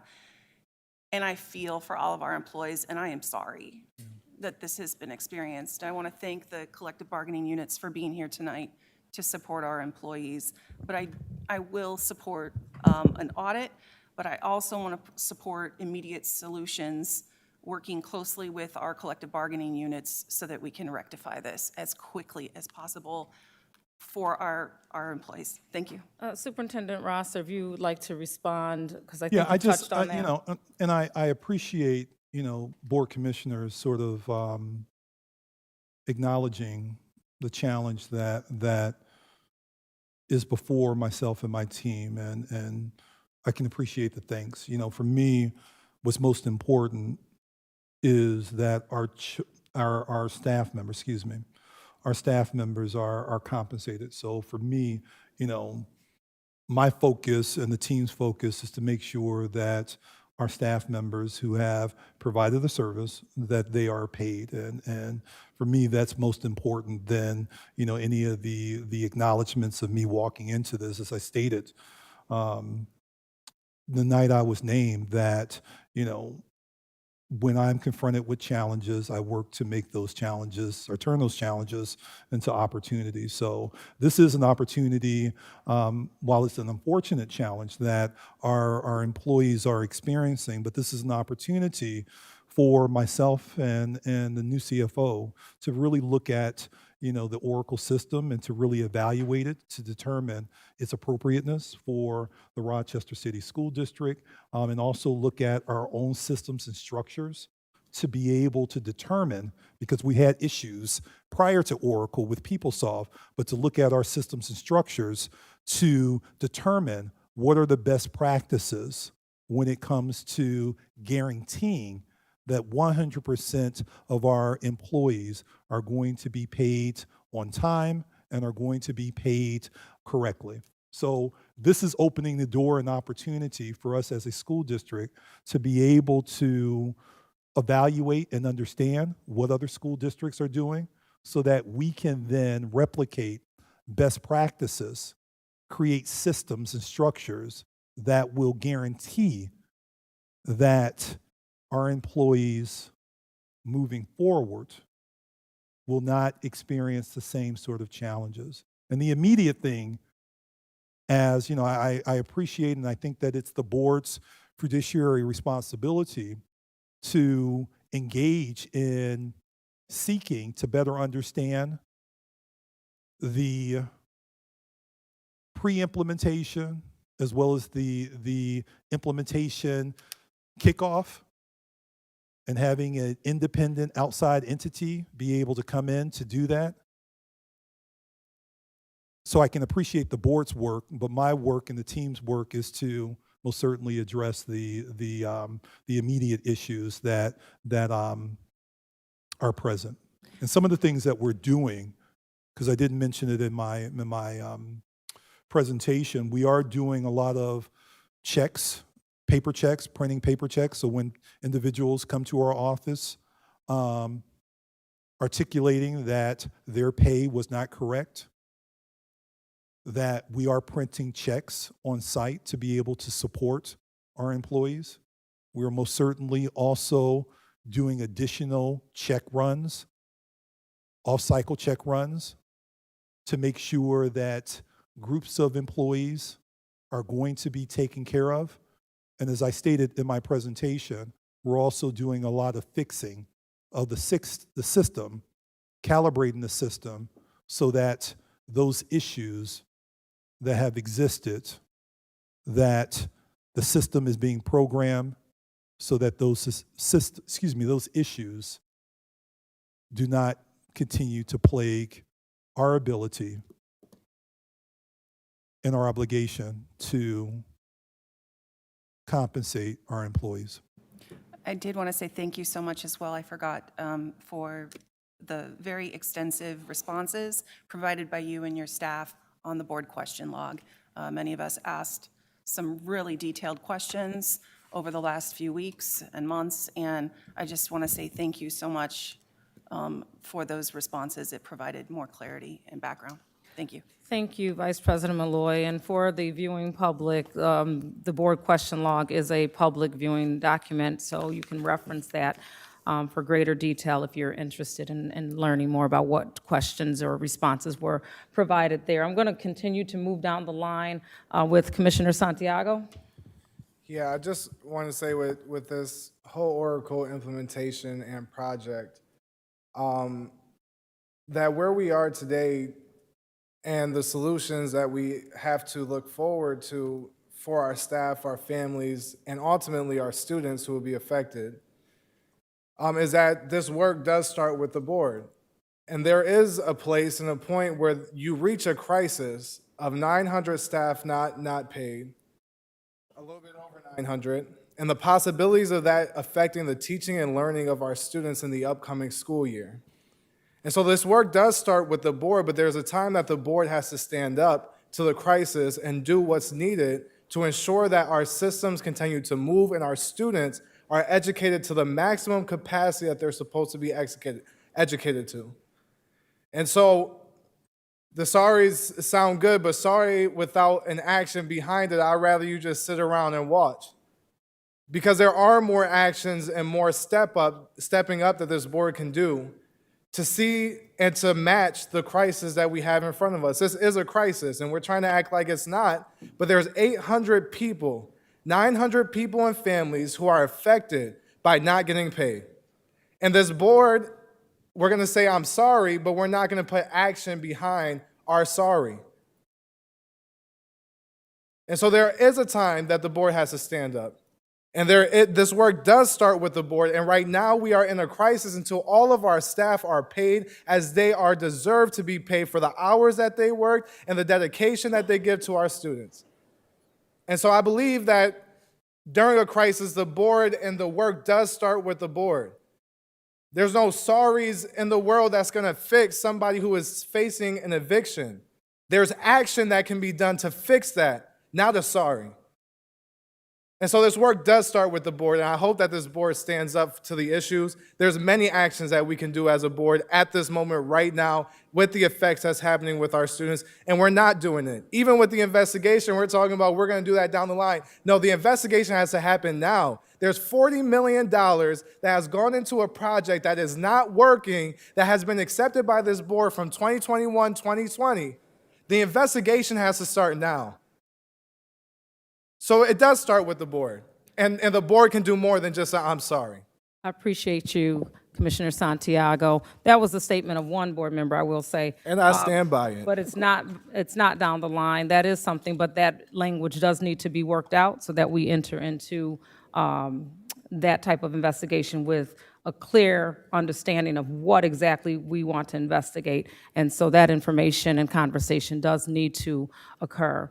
And you know, if anybody knows anything, I'd have sat there and said, hey, listen, if y'all have a Saturday filled out and you need to write some paper checks, I'll come down and do that, but we recognize that it's so much more nuanced than that, and that the technicalities of the system is far beyond. I think we recognized it earlier this evening around the skill set and the lack of expertise. And although we want to see the change, sometimes our desire to want to see change, we can get in the way of progress simply by inserting ourselves in ways that are not productive or helpful to what's already happening. So I'm not gonna challenge it, because I do want to say I respect your position and your passion, because at the end of the day, one thing we can agree on is that we have staff members that have not been paid, and Asari ain't gonna pay them. And so I have to agree with that. I also have to just acknowledge again that we have several experts that are working on this issue,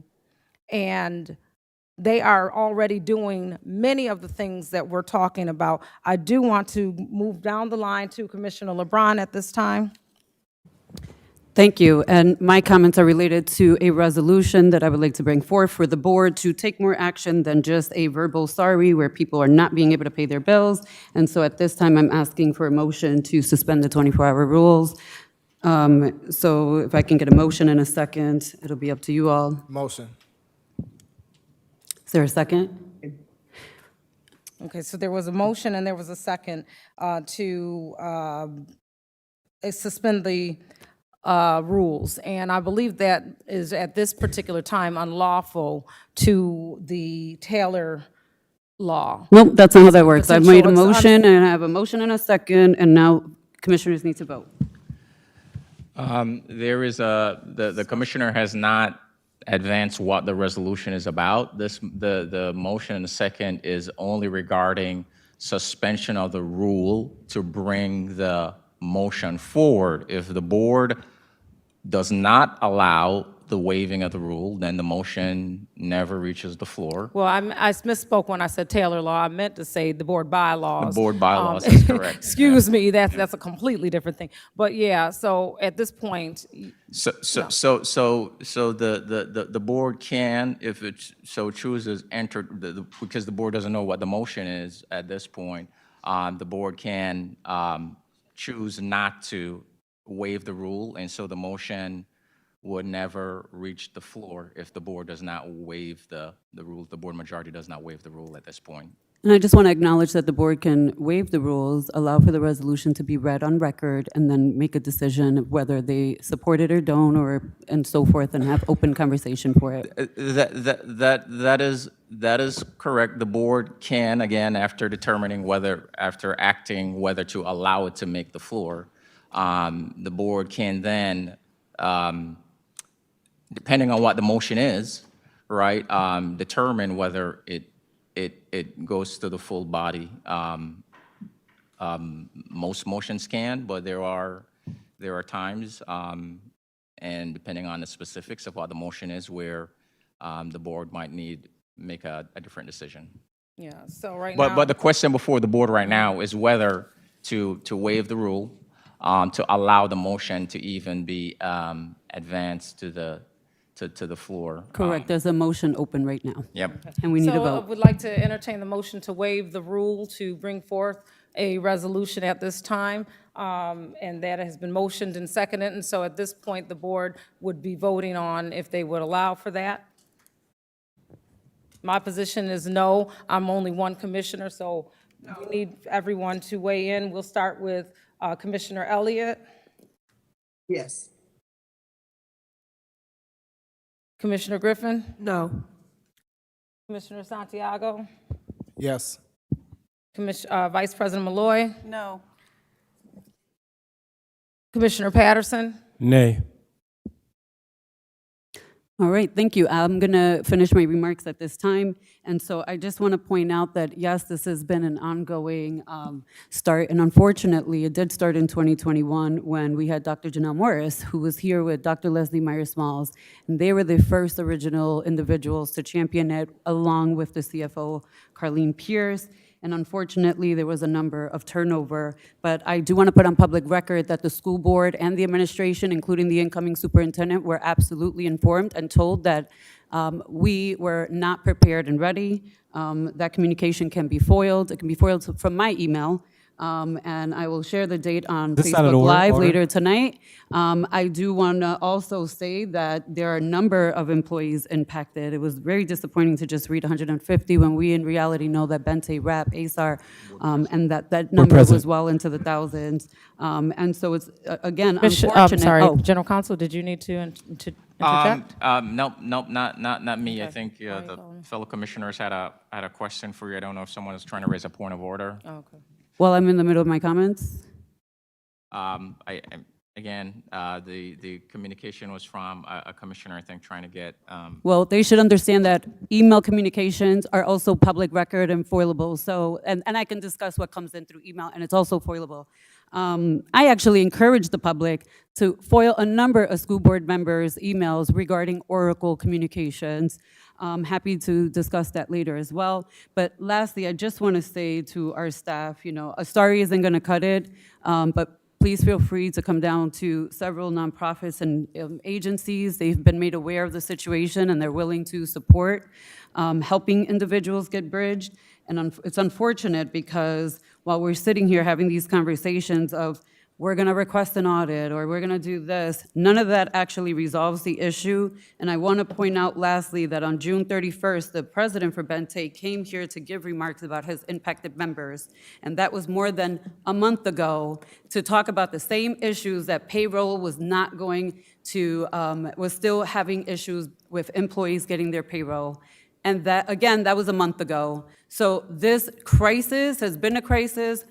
And it's a crisis now because we decided to go live and we were told that we would be flying and building at the same time and we move forward. And so with that, it's very disappointing in this board, but I will be going live tonight to read the resolution. It does not help, unfortunately, the employees. I encourage the union leadership to continue to push back on this administration. This is not an issue that is going to be resolved in the next pay period, the one after, 6 months or years from now. We actually have no idea when this is going to be fixed, and that is the truth. Thank you. Thank you, Commissioner LeBron. And so I want to just defer to General Counsel. Are there any concerns we would have based on the communication presented to the board on any further discussion on this topic? I have not been able to share. Okay, I'm deferring to, I'll come to you in just one moment, Commissioner Elliott. I will not forget. well, Commissioner, I can't, as the board is aware, we can't share specifics of conversations from executive session. With anything impacting employees, there are collective bargaining and Taylor law implications. So resolutions to issues, to many issues affecting employees should be discussed and negotiated with the union and come to the appropriate resolution and brought to the board. I think I heard that some of that might be happening.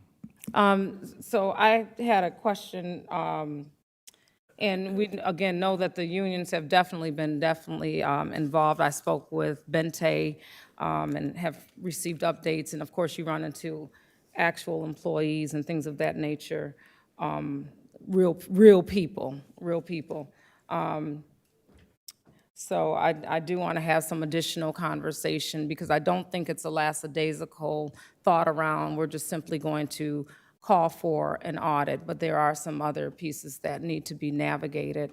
I'm trying to be mindful and careful because we have had executive session conversations.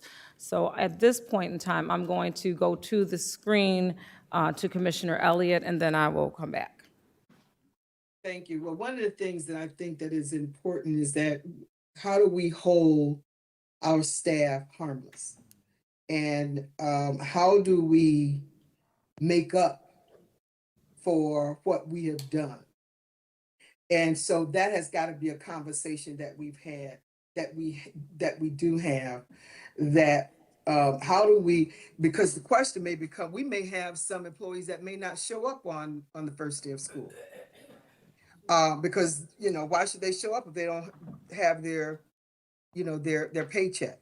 So, how do we restore confidence in our district with our employees. And so I think that we have to look at it on some level, what does that look like? Does that look like something in terms of monetary? What does it look like? I think we have to, at some point, consider. The other piece, I heard the superintendents talk about the possibility of maybe not having Oracle. That's not something that I would support. After spending $40 million on this, we're gonna fix it. We gotta fix it. We can't just waste $40 million. So I would not support us moving away from Oracle. We gotta fix it.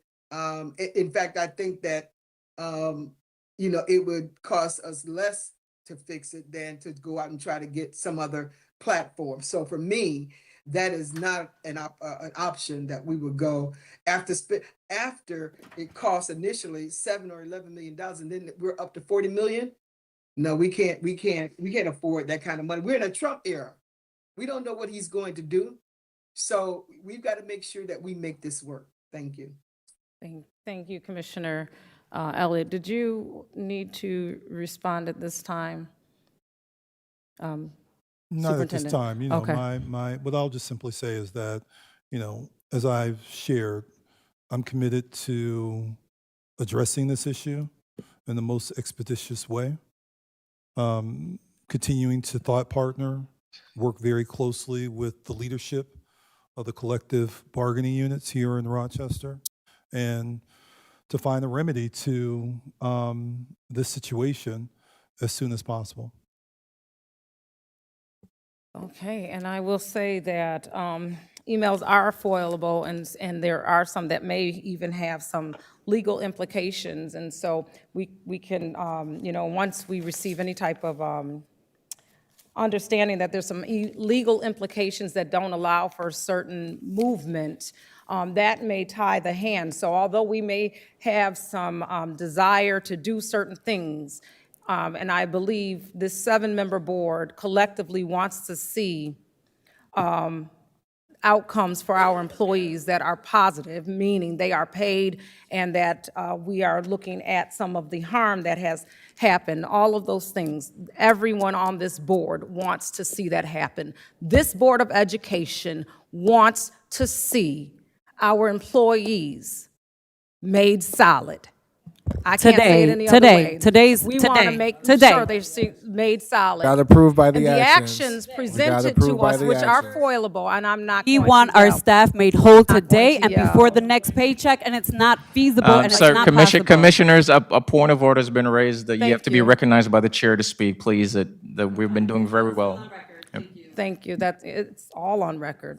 Now, what I'm trying to say is that we want to see our employees made whole. And certain things which are foilable, and I guess we have to go there too, have some legal implications that are tied to them. And with that, we will figure out the way to move forward with addressing this in a way that does not have those legal implications tied to them. With that said, Commissioner Griffin, do you have another comment? I just wanted to say wholeheartedly that as a commissioner, I want us to be rather proactive than reactive. I think that has happened a lot when myself being here and going through the Oracle process in the beginning.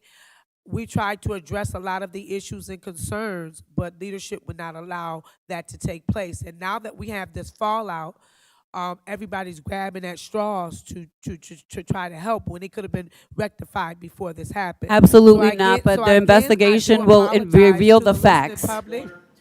I do apologize to the listening public, but collectively, if everyone had to listen to other commissioners on this board that wanted to be proactive to resolve some issues, we would not be standing here today having this issue that is on the table. Thank you.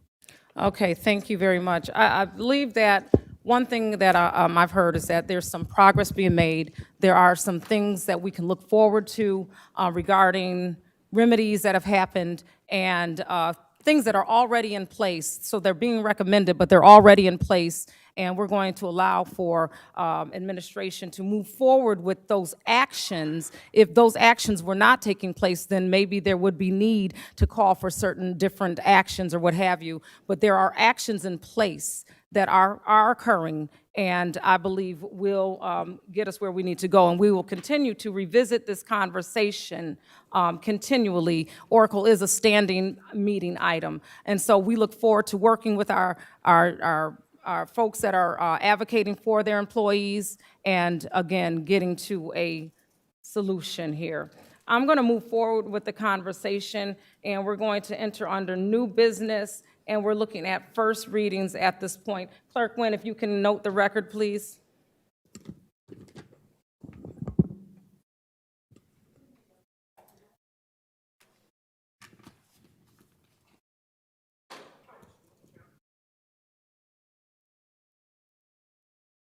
Great example.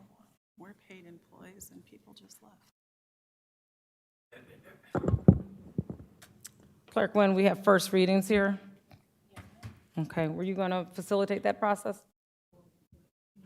Yes, thank you. The following policies are in their first reading: Policy 4205, 4206, 5000, 5153, and 6750. There are no comments, then these policies will move forward to the September meeting for their second reading.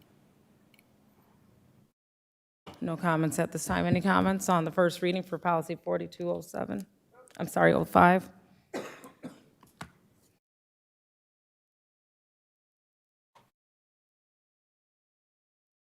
Okay, so you want to move that forward to, which meeting is that? Yep, so they automatically will move into the September business meeting for the Okay. second reading. All right.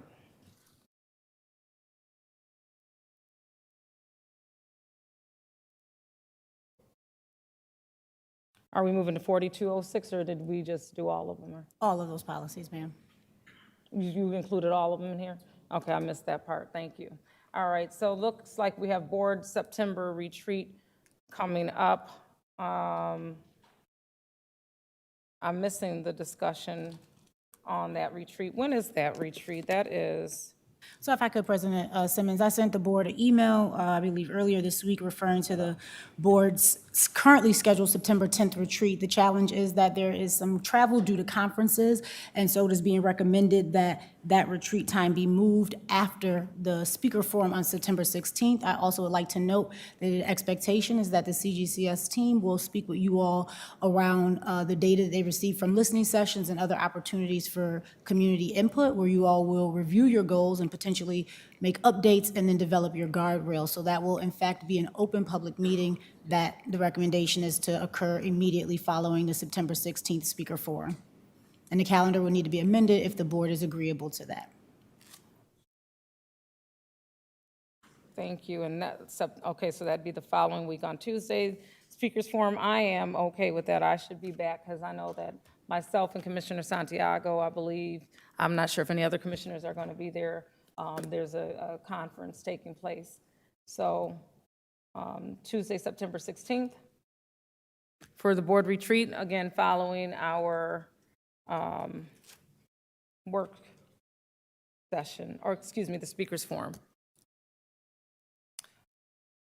Following, amenable to I'm that? sorry, following the speaker forum, then we would have the work session? Right, right. Okay. Have we received, I'm fine with that change. Have we already received feedback from, and we've had 2 commissioners that have left our new business right now, so we're not hearing from them on this. They are available. Okay, thank you. Okay, what is your position on that? I said it was fine. You okay? Okay, are you all okay? So motion to, let's do it this way, motion to move the board's retreat to, we don't need a formal vote on it, you just need to know So availability. you do need to make a motion to amend You your need board to? calendar. Okay. So the motion is to move Okay, your update the calendar. retreat to a work session on September 16th. Perfect, thank you. It's about 10:52. I tend to do this around this time. So yeah, motion to entertain the board calendar, moving it toward the, to accommodate the September 10th retreat, moving it to September 16th. So moved? Moved by Vice President Malloy, seconded by Commissioner Patterson. All in favor? Aye. Any opposed? Okay, motion carries. We do not have any other executive session or anything like that going on. I think we've concluded the agenda. My eyes are a little crossed, but we made it, and so that concludes our board business meeting for this evening, August 28th. Thank you, and have a great evening. Adjourn. We're ready to go. Entertaining a motion to adjourn the board business meetings. Griffin, Vice President Malloy, all in favor? Aye. Aye. Good night.